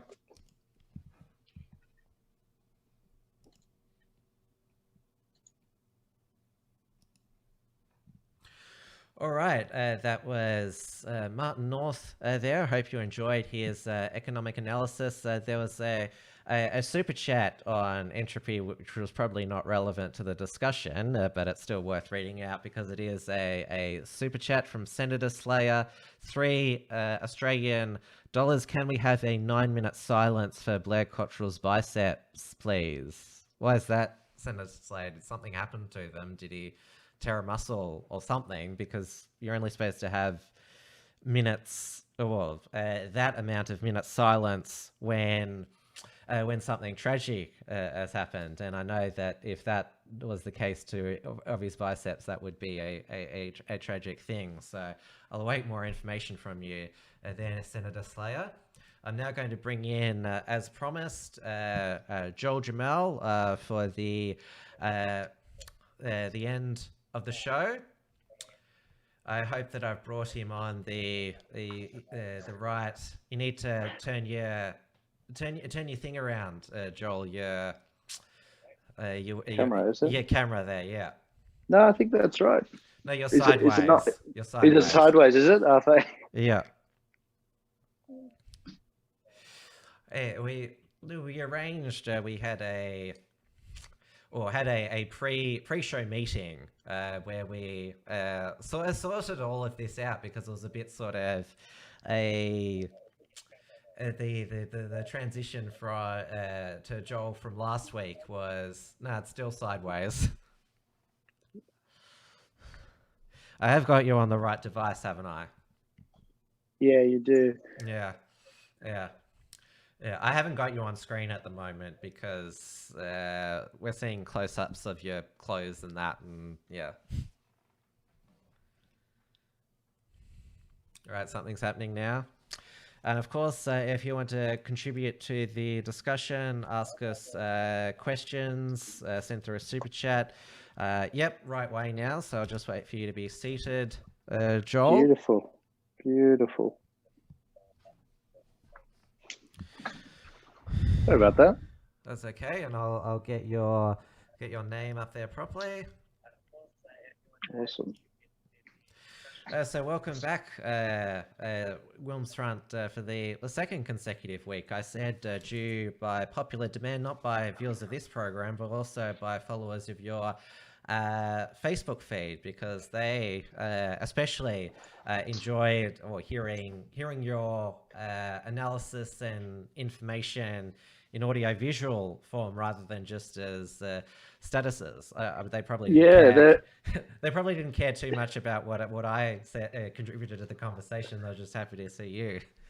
Well, sometimes it is about the interviewer, but no, look, there were quite a few new people who did reach out and message me and say, because they hadn't a lot of time. They hear a lot about the noises and all of that, but they don't really get a lot of the information and the real core stuff as to how the riots actually started in the US and how they were started off peacefully. So they found it very insightful.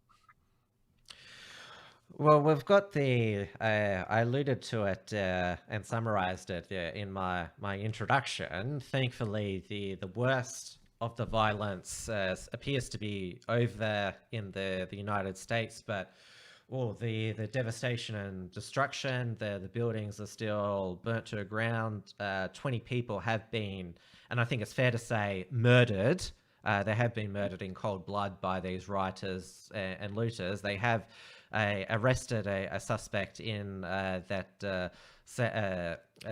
retired African-American St. Louis police chief. A 24-year-old man was arrested for murder over that. He was stealing a TV.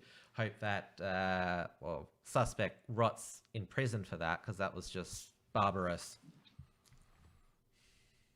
Yeah, absolutely. I mean, the disproportionate level of outrage that we saw with regards to the police officers that got killed due to the rioting and the looting, and that, I mean, even the retired one was just terrific. And I mean, looking at the where this is going, the overflow into a lot of Europe. I mean, we've seen statues just being attacked everywhere, and we've seen, riot 60,000 in Australia, protests, pretty much mostly peaceful in Australia, but in London it's pretty bad. It's very bad. I saw that our mutual friend Samrat did some filming of the Sydney Black Lives Matter rally, which was allowed to go ahead at as the saying goes, at the 11th hour after the Supreme Court of Appeal in New South Wales overturned the ban on the march. I hadn't heard, seen much of Samrat for the past few months, which is so unlike him. He normally can't shut up or keep his face off things. I also saw one of your and Samrat's friends, Chris De Bruyne. He also did some filming there as well. Yeah, not like he's in the off season. I think that's why he's been so quiet the last few months. But no, more recently he's been focusing on just work a bit more. But with regards to what's happening around Australia, I think a lot of people have been activated, especially non-political as well, because they're being forced into a corner, whether that's by virtue of them being white or just people. Oh, frozen there for a moment, Joel. I'm sure he'll be back in a moment. A friend of mine, she's got almost 400,000 subscribers on. You're just cutting in and Privately out there, about. Joel. Yeah, is that right? Just give me 1 second. I'll use this opportunity to put in the entropy link again. So if you want to add to the conversation.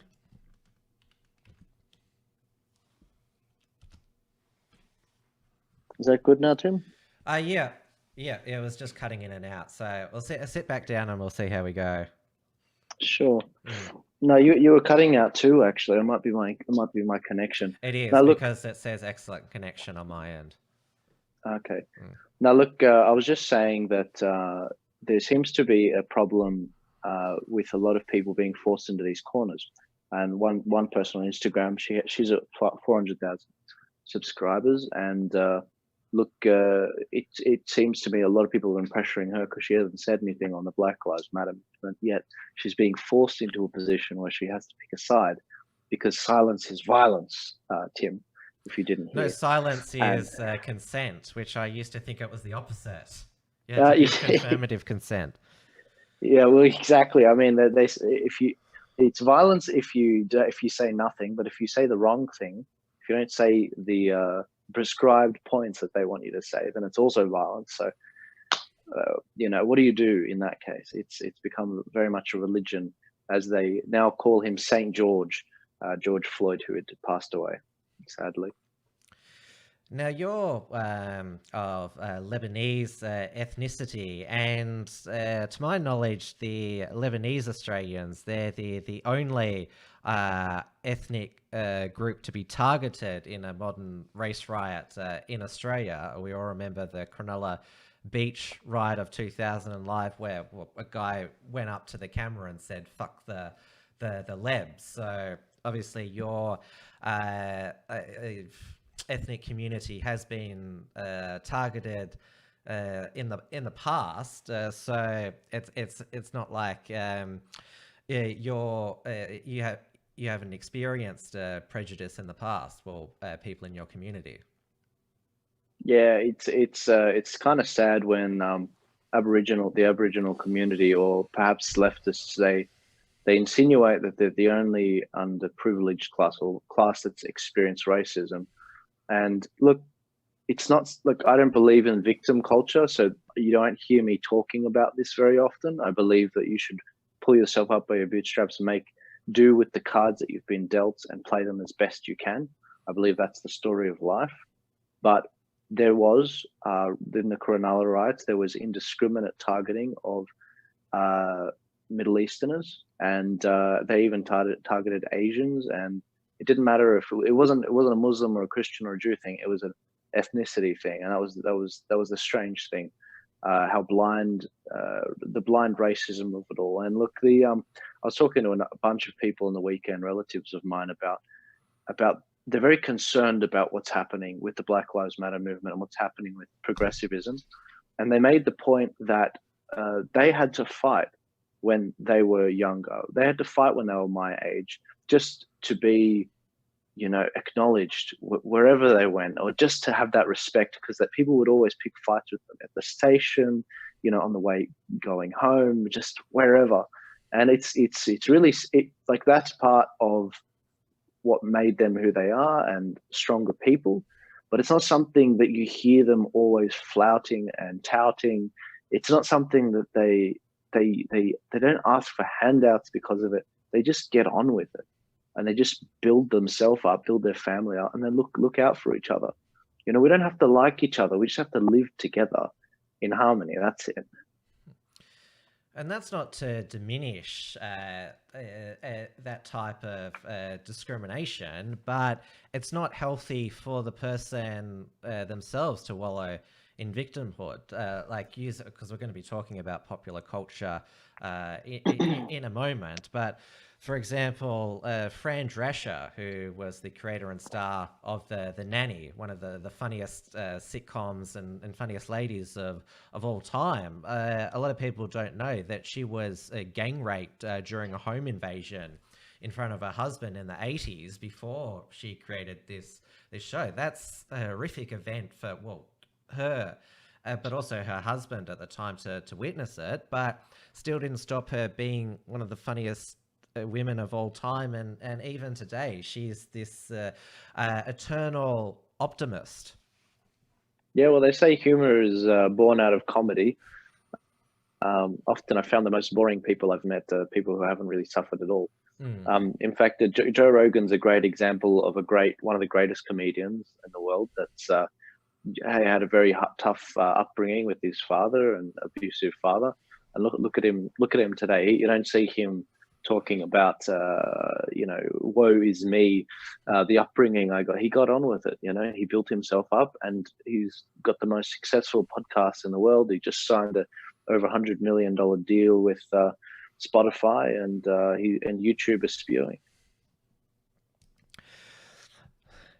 Now, the result of, because nobody got fined in Victoria, nobody got fined in New South Wales for breaching social distancing or limits on public gatherings, and now I know, well, in New South Wales, there's finally a few vigilante business operators saying, I'm just going to go for a full reopening, come and fine me, shut me down, I dare you, which is how you that type of defiance and what I would say legitimate civil disobedience. Sometimes that needs to happen for change to happen. That's how we got Easter Sunday trading happening here in Victoria by a vigilante hardware operator. And I'm so sick of politicians hiding behind it's not even the actual health advice. They're just claiming it's the health advice. Like, I think our chief health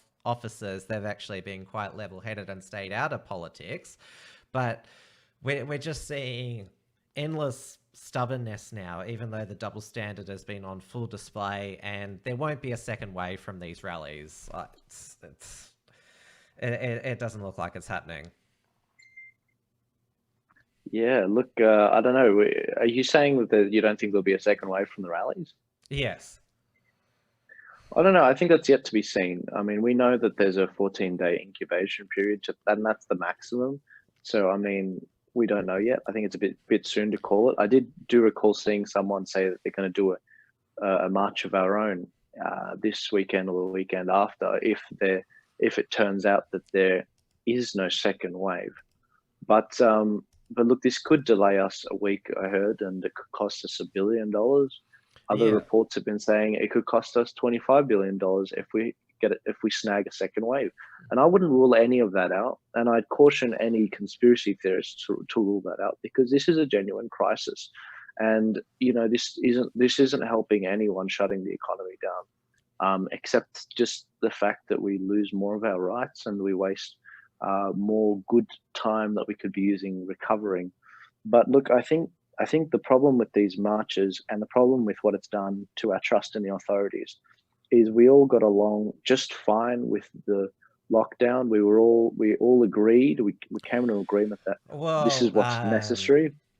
That was, I would say, the narrative at the time. I wouldn't. Let's assume we were giving the most charitable. There was no poll that was taken, but we all went along with it. We accepted. Okay, some of us are going to have to work from home, and the narrative that they set, they went against. So you can be damn well sure we're going to hold them to that narrative, because the amount of suicides that have gone up because of this, the amount of people that couldn't get the cancer research they needed or the cancer checkups they needed, the leading deaths in Australia are from heart surgery and just, heart failure. Now, how many people weren't able to detect Yeah, that they've got exactly. that problem, and how many people with all of the other diseases? Now, I would have thought that that would be one of the biggest problems we need to look into and be careful with, but we're exacerbating it. And you know what? On top of that, Tim, if you don't mind me throwing it in, things are so bad that we're actually not on top of our Ebola, and so Ebola could be coming back as well in places like the United States. But this goes back to the problem, Tim, with our breakdown of trust in the authorities. If they're not going to hold a consistent standard, we just put them there a year ago, just a year ago. You know, we barely crossed the threshold. The people's trust, I can see why a lot of them are opening up in protest, because it's ridiculous. It's ridiculous that they can't come into a business now and say, you know, close down. You can't be open with this many people. They have no authority on this. I mean, I was at a house on Sunday, and I was having a lovely dinner with a family. There was maybe there was a few people over what we probably should have. Now, if a police officer or if Gladys Berejiklian herself walked in, we would not have had a bar of it, not at all, because they've completely lost their authority to talk on this. Completely. There is no reason. If there's one death from the marches that happened on the weekend, there's got to be some heads rolling. I mean, Tim, you saw it. There were politicians marching in some of these marches, and some of them, I think one of the Green senators today refused to get a COVID-19 test done. Was that so that she can protect Green Senator Marine Faruqi or my Green Senator Janet Rice? One of them. I'm not sure. I think it was the one with glasses. That's Janet Rice. Oh, well, they both had glasses. Was it light or dark skinned? Oh, jeez. Light. Light, then it's Janet Rice. There you go. Look, Janet Rice, she's refused to take a COVID-19 test for the sake of her peers. That was one of their reasons for us to clamp down. How does that work? She's just like, I was social distancing, I was this, I was that. It's ridiculous. It's a double standard. That she's standing from her ivory tower saying, you people below me, you're not worth my time, and I don't need to do any of this. I should be judged by a different standard. And Tim, something's going to break, man. If you know, I've seen a few people articulate this, but I don't think it's going to be enough. People need to let out some anger. And look, I'll tell you now, Tim, if there is a march, if there is a protest of 60,000 people that was approved, wait till they see a protest in the tens of thousands of business owners, of families, of people who really are the backbone of this country, not people that are on the dole all the time. Now, I'm not ruling out all 60,000 people in that march as people who are on the dole, not at all. But my point is there have been tens of thousands, hundreds of thousands, millions of people laid off. What do we have? 4 million people laid off.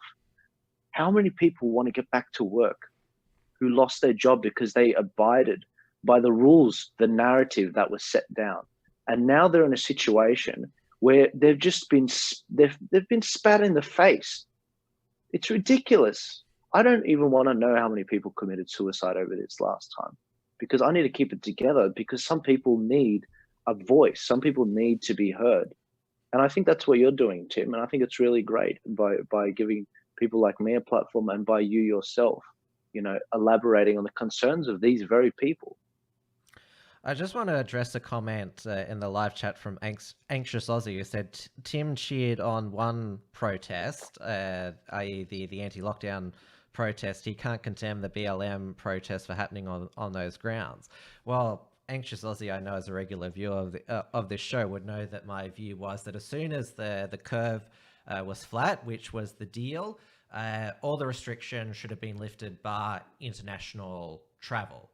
And the reason why I'm critical of this protest, first of all, is because I would say the overwhelming majority of those attending were the lockdown lovies, who were like, yay, this we're all in this together, we're saving lives by staying home and watching Netflix. And now this far leftist mob, they get to decide that the pandemic and coronavirus restrictions are lifted. It shows that they're the mob that are in charge. So it's about the the double standards and the hypocrisy and equality, the law applying equally. I agree. I don't want these coronavirus restrictions in place, but how can you drag off the like shut down a Mother's Day anti-lockdown protest, drag them off the stage? No way would they do that at the Black Lives Matter rallies. No, not at all. Not at all. And I agree with you, Tim. I believe that one of the most important rights we've got is the right to protest, the right to gather and rally. But that's, I think, yeah, as you said, it comes back to the double standard. People won't stand for it. I mean, I saw an article today about Benji Marshall accidentally kissing a reporter, which, well, there you go, which was a breach of NRL rules. No one wants to hear this crap. You just approved 60,000 people marching around the capital cities of Australia.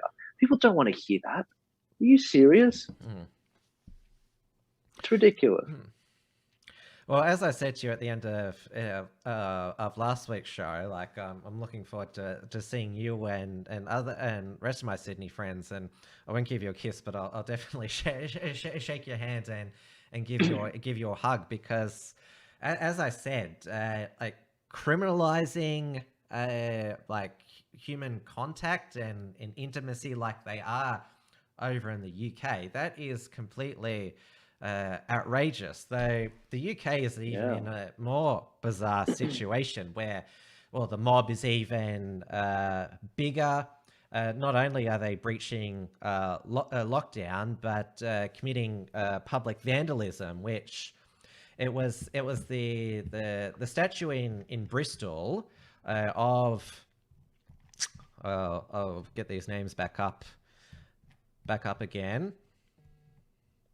A Edward Colston, and it was the statue of Robert Milligan that was taken down by the authorities, and the statue of Winston Churchill was vandalized with the word racist written on it. And you made this point that that Churchill fought the fascists. He was, you would say, the world's most famous anti-fascist. Yes, he was probably the main I would say advocate of keeping the British Empire together and colonial rule over India.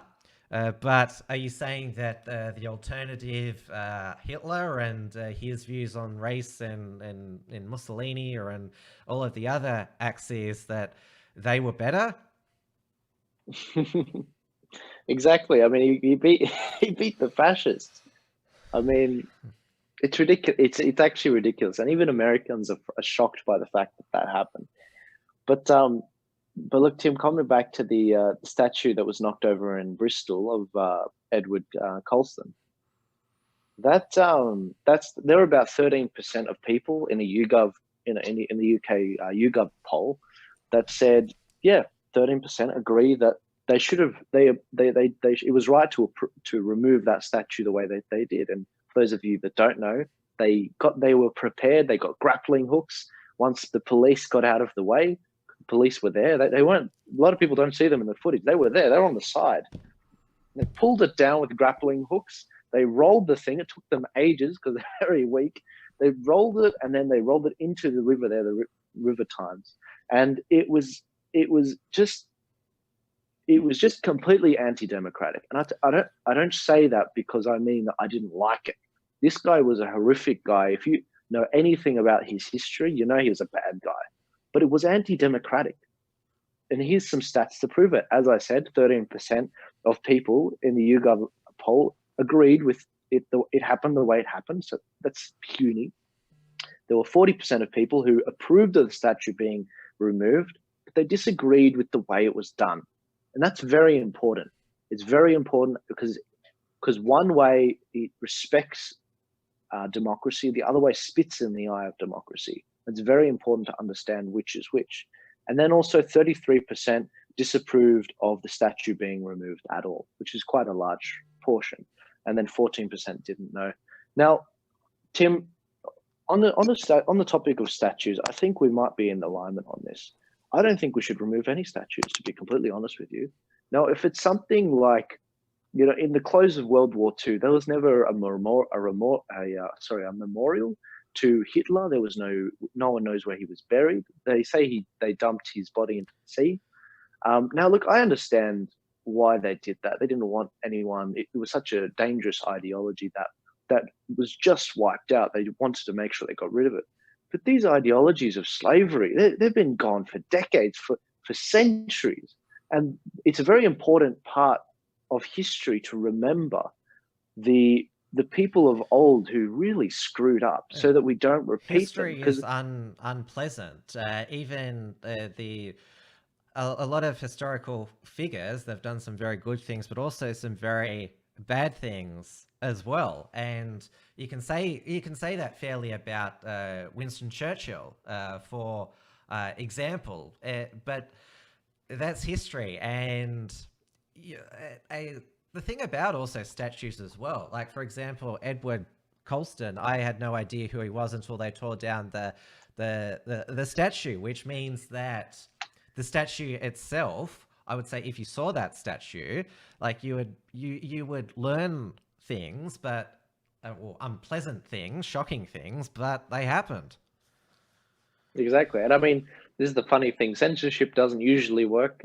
If anything, you've just enraged the very alt-right people and you've made them more popular by shining the spotlight on them. I never heard of Edward Colston until they knocked the statue down. And I probably never would have heard it because I don't want to go to England. I don't want to see, that back part of Bristol. It's just funny because they did the same thing online by censoring people. They have the Barbra Streisand effect. Now, look, we've got a bunch of statues in Australia too, and there are some people with like the Captain Cook statues. They'd probably want to vandalize those as well. Well, it has been vandalized. I think it was in 2018. Your statue. I think it was what's it called? Pink washed. Got pink paint thrown on it. Yeah. And look, this is very dangerous stuff. And it's not because what's dangerous is the anti-democratic nature of it. My personal view, this is my personal view. You shouldn't remove the statues because it's a vital part of history, because if you don't know your history, you're doomed to repeat it. Now, if the majority of Australia says, you know what, let's hold a, referendum. I don't think it's worth it. Let's hold a referendum on this. And the majority of Australia said, let's remove all statues about Captain Cook, I'd accept it. It's democratic. Okay, whatever, no worries. But what we're risking here, 13% of the UK wanted to remove the statue in the way that it was removed. The rest of the UK didn't want it removed anti-democratically like that. That's over 85% that didn't want it removed that way. So what you've done is basically you've pitted the rest of the country against you. You're not building up Black Lives Matter, however it relates. And on top of that, you're going to risk a response from the alt-right. And look what's happened. I can't say his name, but I was watching a video from this guy, and he's constantly shined a light on the grooming gangs in the UK, and you'll know exactly who I'm talking about when I say that. Just check my Facebook page. And he has been saying, if you're a patriot, if you love this country, you better be there this weekend to defend these statues and stand around them. There will be thousands of people there, Tim, from his call. There will be thousands of people. And that's when the real race stuff actually starts. Nigel Farage has warned about this, and so has Majid Nawaz. They've got to watch out. They really do, because this can get really bad. The UK is further down the deterioration compared to the US and Australia. They're well ahead of Australia, and they're a little bit ahead of the US. Now, that's going to be really dangerous. Now, in Australia, we haven't quite got there yet. I mean, we barely saw any violence in the protests, and that's good, because when you see people jumping on cars, I remember I saw this one video of a guy jumping on a car who's trying to be violent, and even the protesters were looking at him like, "What are you doing? It's Australia, What did they do? Australia was the first place they outruled as it was the first colony in the British Empire that they outruled from the start slavery. Yeah. It doesn't make any sense why these protests are here. I mean, we can go into the Aboriginal stats, but I'd recommend everyone just listen to Jacinta Price. She's very good on this. She's been she hasn't held back in scolding these narcissistic protesters. She's been on a publicity blitz. Was on Carnage House Productions just a couple of days ago. She's never minced words, and of course, because she goes against what we call it the unshackled, the Aboriginal superstructure. She's targeted online for abuse and harassment and racist abuse as well. People on social media, leftists, have called her the N-word, photoshopped her with Klansmen, photoshopped her drinking from coconuts. Yeah, they call her the coconut as well. It's really sad. And I called this a long time ago, the Brexit situation. I don't want to go into it too much for you, Tim. I do believe we touched on it a bit last time. But there's a Brexit movement in America. What the hell is that? I'll tell you. It's the black people in America. They are leaving the Democratic Party over there. They're the more progressive party there. And they're leaving because they've done nothing for them. Democrat cities, have been in control for 50 years, some of them, and they've done not a damn thing. In fact, they've done a lot worse. Donald Trump, he's done more than Barack Obama, Hillary Clinton, and Joe Biden combined in affecting the black community, because they've actually hurt the black community. Trump's helped them. Now, Candace Owens is someone in America who's leading the Brexit movement. In fact, she dubbed the name.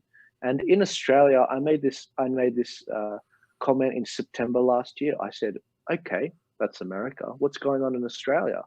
Well, I ran into this Jacinta Price interview with John Anderson, and I was like, that's my girl. She's saying the same things that Candace Owens is saying. These communities have been given billions of dollars over the years, billions, and it's phenomenal to see where it's gotten them. Nowhere. And this has to change, because if throwing money at the problem isn't going to fix the problem, then we've got to work out what it is. And she narrows it down to stuff like the fatherlessness rate, which is like the strongest predictor of imprisonment and being homeless. You don't even need to break down by race. And this is the same with the those who are incarcerated in the United States. It's more to do with poverty, fatherlessness, period. You can just look at the situation colorblind and see what is the cause. Absolutely. And you know what? It's funny because if I was, if we take a different statistic and we take race out of it, for example, we say 90% of men in prison, of people in prison are men, then I don't use that to bash women. I don't say that I want a 50%, threshold and representation in prison. I say, guys, we've got to get our crap together. We need to really, improve this. This is ridiculous. It's nothing against women. It's about bettering ourselves and working out the root causes of these things. And I think that's what makes society a better place, by looking inwardly rather than someone to blame. Yeah, I noticed that in the United States, they've got the defund and dismantle police departments, but now the reparations for slavery discussion is back. Of course, the Australian version of this is pay the rent. I published an article at the beginning of the year. If you look at you just mentioned the expenditure. We've paid the rent and then some more. It's ridiculous. I can say I'm Aboriginal right now, and no one can question it. In fact, I can sue you if you question me that I'm Aboriginal. Yeah, and that's it. Are you actually Lebanese? Because you're one of the more white Lebanese men I've seen. People say that you look like that you're a lookalike for Pee Wee Herman, and he was very white. Lebanese come in all shapes and sizes. They're you can an take me interesting part of the before world. Human Rights Commission now. exactly. I can. No, I'm actually 97% Syrian and Lebanese, but I was actually looking at my 23andMe the other night. But it's very fascinating how it breaks it down. But no, in terms of the actual the handouts, you could honestly make the case that we've paid the rent, honestly, and it's done nothing. And we should probably stop paying the rent. Maybe then because this is the thing.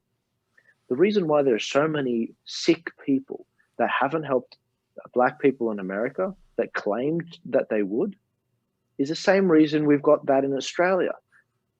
Why does a robber rob a bank? It's because that's where the money is.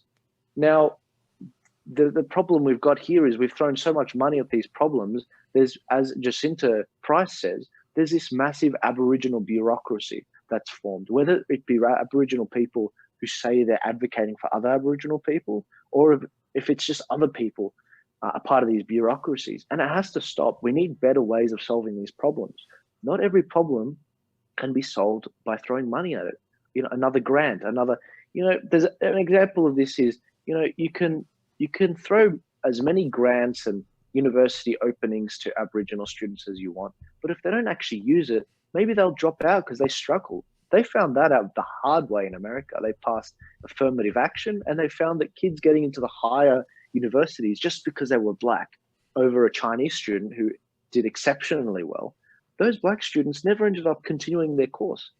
So who ended up winning from that? No one. But it made everyone feel good in the short term when they passed it. And that's the same problem we're having with a lot of the solutions that are being put forward to the Aboriginal community. And it's really sad. Well, on the statues, we didn't even get to Cecil Rhodes, the Oxford University students demanding his statue get taken down, and they want Oxford to, compensate people of colour for having his statue. And don't forget, there's the Rhodes scholarships as well, which Tony Abbott was a Rhodes scholar.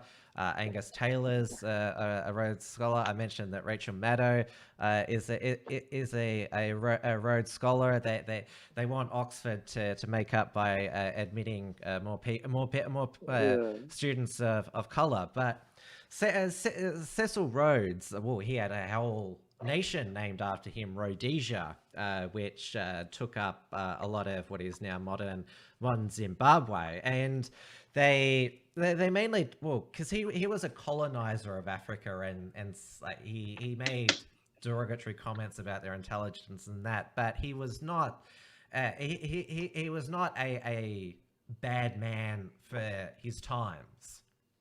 And this is what we're talking about. History is complex, and he did overall make a positive contribution to Britain. Well, I don't know much about Rhodes, but I know this as a general concept. You got to be very careful how you pass judgment on past generations by using your own standard in modern days, because eventually people in the future are going to do that to you, and they're going to look at how you judge the people before you. So that kind of leaves you. I think I've heard Douglas Murray make this point really well.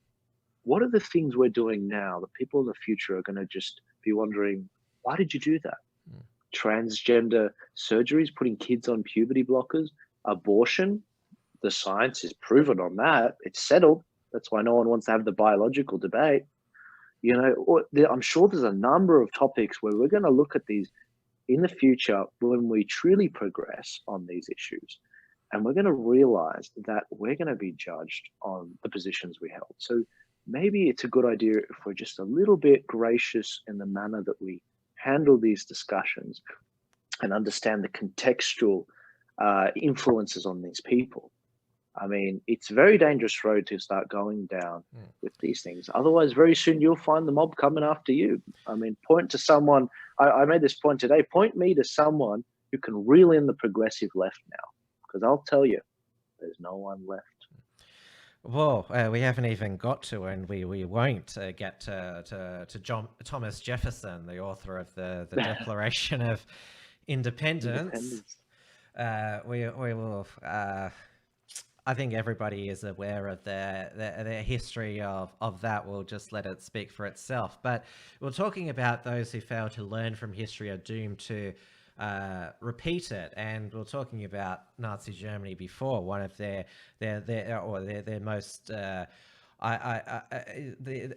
of the most iconic images from early in the Nazi regime was the book burning of unapproved degenerate texts. And well, we're seeing that today in digital form, because in response to the death of George Floyd, the BBC and Netflix announced that they were pulling or I guess you'd call it black comedy sketch series Little Britain from their applications. It was a popular show in the 2000s.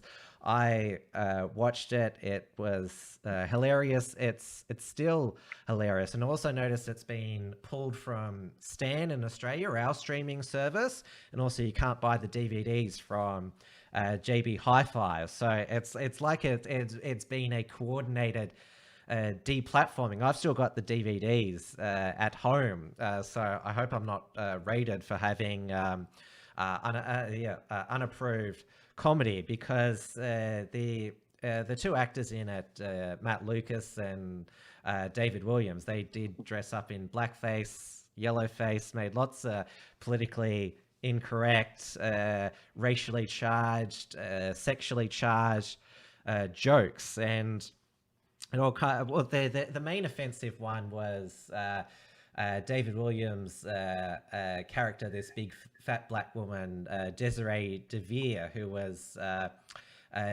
new wife of Roman DeVere, who had this rivalry with Roman's ex-wife Bubbles DeVere, who was another.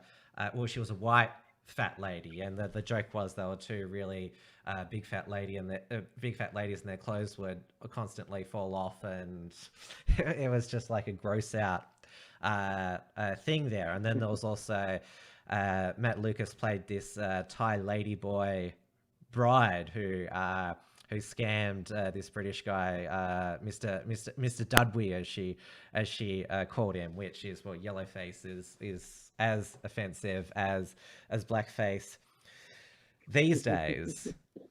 Yeah. And we saw HBO take off its streaming service Gone with the Wind because of the black maid, and we've seen Paramount TV, owned by CBS Viacom, cancel Cops, the reality TV show. Does that mean Channel 7's going to cancel the reality TV show Border Security? What about Sea Patrol? No, wait, that's a fictional show. That's not a reality show. If people get my reference, they should. But you get my point. Yeah, I get your point. I mean, it seems like the purge is in full swing, and this was always going to happen. History doesn't repeat itself, but it rhymes. And look, if I may just allude to this in the past, the words of Peter Hitchens. What kind of man are you going to be, or woman? Are you going to be someone who runs with the crowd, or are you going to be someone like Peter Hitchens, who says, "I will not run with crowds. I refuse to." And him in Rhodes, when he was in Rhodes, and everyone was kneeling before, the black people there. There's a photo of him just standing up, like there was no one around him standing up. He was the only one that refused to bow and kneel. Will you be like that? And I guess that's my question to people on this censorship stuff, because, corporations don't have very strong backbones when it comes to their profits and their public perception. They'll very quickly bend the knee to these sort of, scare tactics. Literally bending the knee now, as we've seen. Yeah. That's the new thing. Yeah. Or taking the knee. Yeah. I call it bending the knee. Taking the knee. Yeah, absolutely. And it's not good. It's not good at all, because look, we're going into this, pseudo-religious, environment where, the washing of feet, bowing, saying things together, like the same way that I'd say the Our Father prayer in front of my church. The way that's being said with other people are doing similar things. The way they're calling George Floyd Saint George, the revered. I mean, this is insane, and it's happening right in front of people, and they're just, going along with it. Most people will do it. What is going on, Tim? I mean, you consider yourself an atheist. What do you make of all this? It is a cult-like, and there's a lot of cowards and appeasers, which it never works. The old expression, my optics. There's often been the expression "go woke, go broke." We've now seen it go woke, get looted, and we're seeing some corporations like Amazon and Bank of America and even Chick-fil-A now going woker. And you just sort of think it's like if you cause a fire with gasoline, you try to put it out with gasoline. It's pretty insane. I don't know where this is going. I just think it's bad. It's very bad. And I love my black humor or dark humor, or whatever you want to call it. Like some of the most tasteless, insensitive jokes I laugh hysterically at, because, well, that's how, in the old days, that's how people got through tough times. By the humor got them through the misery and some of the devastation. And probably the comedy show that is the favorite of people in my chat, and also myself, is Fat Pizza. I'm not sure if you're a fan. It's been an iconic show of the past 20 years, as has Paulie Finnick's other show, Howzers, because it just took the piss out of everybody equally, like whether it be ethnics, lebs, Asians, Africans, bogans. That's what made it so great, and I'm glad that Fat Pizza was able to return on 7 Mate last year. It was the highest rated show that had ever been on the channel. Is going to be back this year, and Paulie Finnick has got Howzo's Lockdown. And like they do, the whole idea of the show is to create these like cartoonic stereotypes, and that's what makes it funny. Like they have a go at conservatives like John Howard and Tony Abbott, but because they have a go at all of them, like that's why you laugh at it. You can laugh at like people on your own side. And Paulie Finnick's going to be in Sky News. Have got a special, The Death of the Aussie Larrikin, which is going to basically be lamenting. But we don't want to lose that humor here. Yeah, it's hilarious. I love Fat Pizza. Humor is the best way to get over racism, and I think that's really helped a lot of people. And I think that I think that it's only a matter of time before Fat Pizza gets ruled out as not woke enough. No, never. They'll trip a wire. You mark my words, Tim. If we still had dames and knights, he should be Sir Paulie Finnick. Yeah. Look, I mean, it's either one thing or the other. They either become just not funny, and then the show gets cancelled eventually after just runs out of steam, or they just trip a wire and they have to apologize and readjust, and then they have to become unfunny anyway. It's only a matter of time, Tim. It's just this is just the pattern I've seen around the world. People. This is why people don't visit. This is why comedians don't visit college campuses. They used to do that in the US all the time. Well, Fat Pete's the Back in Business series last year, that did not go down that path, thankfully. In fact, it went further. It introduced the African gangs into Hashfield, which has become even more you would say multicultural, and yeah. It was just hilarious, and they have, what is it, Shazza and Dazza. They're the only two Aussies left in Hashfield. That's great. But going back to the Little Britain creators, Matt Lucas and David Williams. Well, Matt Lucas, he's basically apologized for the initial series, saying, "Oh, we wouldn't do that now," and I know how people find it offensive now. I noticed on his Twitter feed, he hasn't commented on the burning of his comedic masterpiece. Oh, we haven't even got to the fact that, what is it? I wasn't even going to comment on it, but it's just it's another example of the SJWs eating each other. J.K. Rowling being demonized as a TERF, which she's not a TERF. She's just she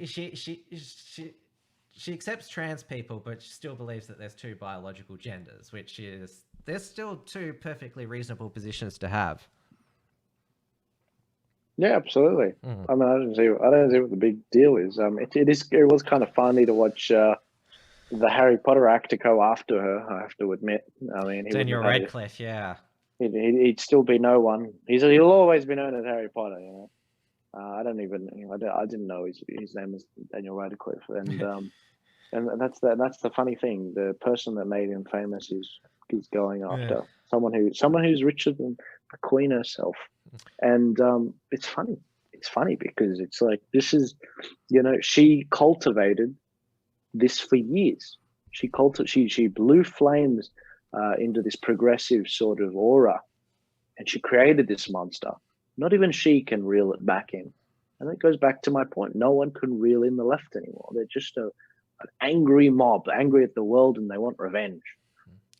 Don't forget that Hermione, Emma Watson, she's been a long-time feminist, got to speak at the United Nations, just like Greta, and now I noticed Emma Watson has her head shaved now. I'm not sure if it's because apparently that's a way to get rid of your white privilege. If you're a woman, shave your head. Yeah, it seems that way. It's a great way to not get a boyfriend. I mean, I don't. She said she's self-partnered, Emma Watson, so she has a partner. It's herself. Oh, is that right? Self-love. Yeah. I wish her. Yeah. I wish her the best of luck. Maybe the retort from incel should be, I'm not an incel, I'm just self-partnered and I practice self-pleasure. You can cut both ways, Tim, can't it? Yeah, that's an example of my own black humor. Yeah, for sure. We might finish off by, I think, well, it's not relevant to anything that we discussed, but I think it's worth us highlighting it to name and shame this disgusting person. Did you hear about this Greens candidate who ran in the electorate of Cook against Prime Minister in 2019, charged with child sex offenders? So Jonathan Doig, AFP searched his home in Guymer Bay in Sydney's south. For the past 10 years, he had been paying for child sexual abuse to be carried out in the Philippines. He'd sent a total of $129,000 to 97, shouldn't say beneficiaries, exploiters, pedophile facilitators. His Greens membership has been suspended. He was a software engineer at the University of New South Wales. Two of the crimes he is accused of carrying maximum penalties of 15 years in jail. That's a maximum penalty for those horrific, or you'd say evil things here. And he's it hasn't got it on this ABC story, but in the Australian story, which is paywall, they were the ones who broke the story initially. He had a photograph with Maureen Faruqi and Richard Di Natale, and it's just like this story highlighted to me it was chilling that this man, because he'd been a perennial Greens candidate at the federal and state level, that he was preaching social justice, compassion, and I assume care for children during that time when he was paying for and helping facilitate the most despicable, some of the most despicable acts of pedophilia and child abuse in the world. Yeah. And I hear crickets from feminists. Crickets. Where is everyone? Where's all the outrage? This guy, it makes you consider the death sentence. I'll be honest. It really does. Because I watched it was a news documentary once about trying to, well, it's basically one of the most difficult battles that international authorities are fighting, these child exploitation rings in the Philippines, where it's basically Western men paying these poor Filipino parents for their children to be abused. And they interviewed one of these girls who was on camera, and like she was in tears about what happened to her. It's just reminded me of that, and you hear about this happening, and like it just reminded me of when I heard that they interviewed this girl, and like she's 10 years old, and she's crying because of what these evil, or you'd say Western exploiters have done to her. Death sentence, mate. That's why I say it makes you consider it. It's certainly something that is reprehensible. And look, I've been ragging a lot these last few weeks. I've been giving the conspiracy theorists a plug for the longest time, and a lot of the conspiracy theories these last few months, most of them have been actually incorrect. Some of them have actually been right. Now, there is an interesting theory that I haven't really looked into much, that on pedophilia at the center of our governments, and be these big cover-ups of these same sort of people that the Australian federal police have just accused this man of this former Greens candidate. Now, there might be something there, Tim, and if there is, there's going to be some pain to bear. The people need to know what's going on, because if this guy is doing this to people that are way less well off than him, it's reprehensible to anyone, but it's especially bad to someone in the developing world. I mean, it's really sad. It's really sad. I mean, this poor child, there's very strong evidence to suggest that people become, just suicidal, definitely, but also gay because of experiences they've had. Everyone's heard stories, whether it be a priest or whether it be, just someone, anyone. These poor kids, you're probably giving them a death sentence just by one night with them. These things, they last. It's very sad, because anyone that's got a daughter or a sister or it's very sad. And we were talking about colonialism before. What these Western pedophile rings are creating in the Philippines, that is a form of evil colonialism, basically using this developing country for the gratification of these sick people back home. And definitely, I think that not just in the Philippines, but also Thailand and Vietnam, where there's a lot of child sex tourism, it's something where I definitely think Australia needs to do better. Yeah, absolutely. I mean, we should totally be leading in that. And There's a good way we could spend our money.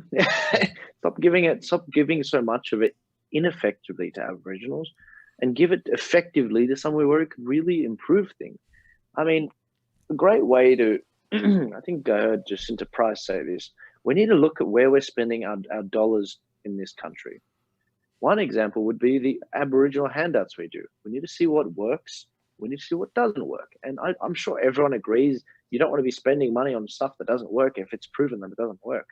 And then we can focus on things that we do need to do. Stuff like that. Stuff like cracking down on these child sex rings. Stuff like just getting, there's a million things you could think of that we could do with this money, that everyone agrees that you don't want to spend unnecessary money. Let's get on with it. Yeah, governments are good at spending money, but not spending it wisely. They love to announce that we're investing this, but it's hardly ever scrutinized the end result. It's easy to spend money that's not your own. Remember, people, it's your money. It's your money. If you're getting a handout, you're probably going to have to pay it back in the next few years anyway. So don't be too keen. Well, it's been good to have you back on for a second week in a row, Joel. If the demand keeps coming, will you keep coming back? Yeah, absolutely, absolutely. I love these shows, Tim. So. And I do with all of the WilmsFront features and segments upload them separately to the main Unshackled channel. So I uploaded last week's our chat in a separate Joel feature. So I'll do the same with this as well.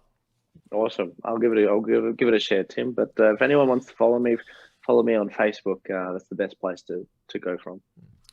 All right, stay safe, Joel, and stay free, as I say to my audience. Good on you, Tim. Thanks very much. Good night. Good night.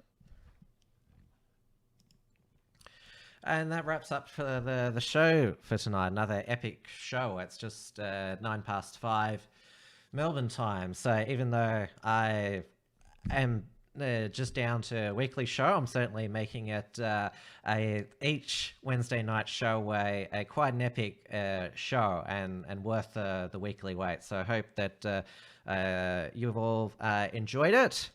And of course, this is Wednesday marks the beginning of Unshackled Productions for the week. Tomorrow night, 8:30 p.m. Melbourne time, on the Uncockables YouTube and DLive channel. You'll see myself, David Hiscock from XYZ, and a few of the other Australian alt media personalities discussing the news of the week. XYZ.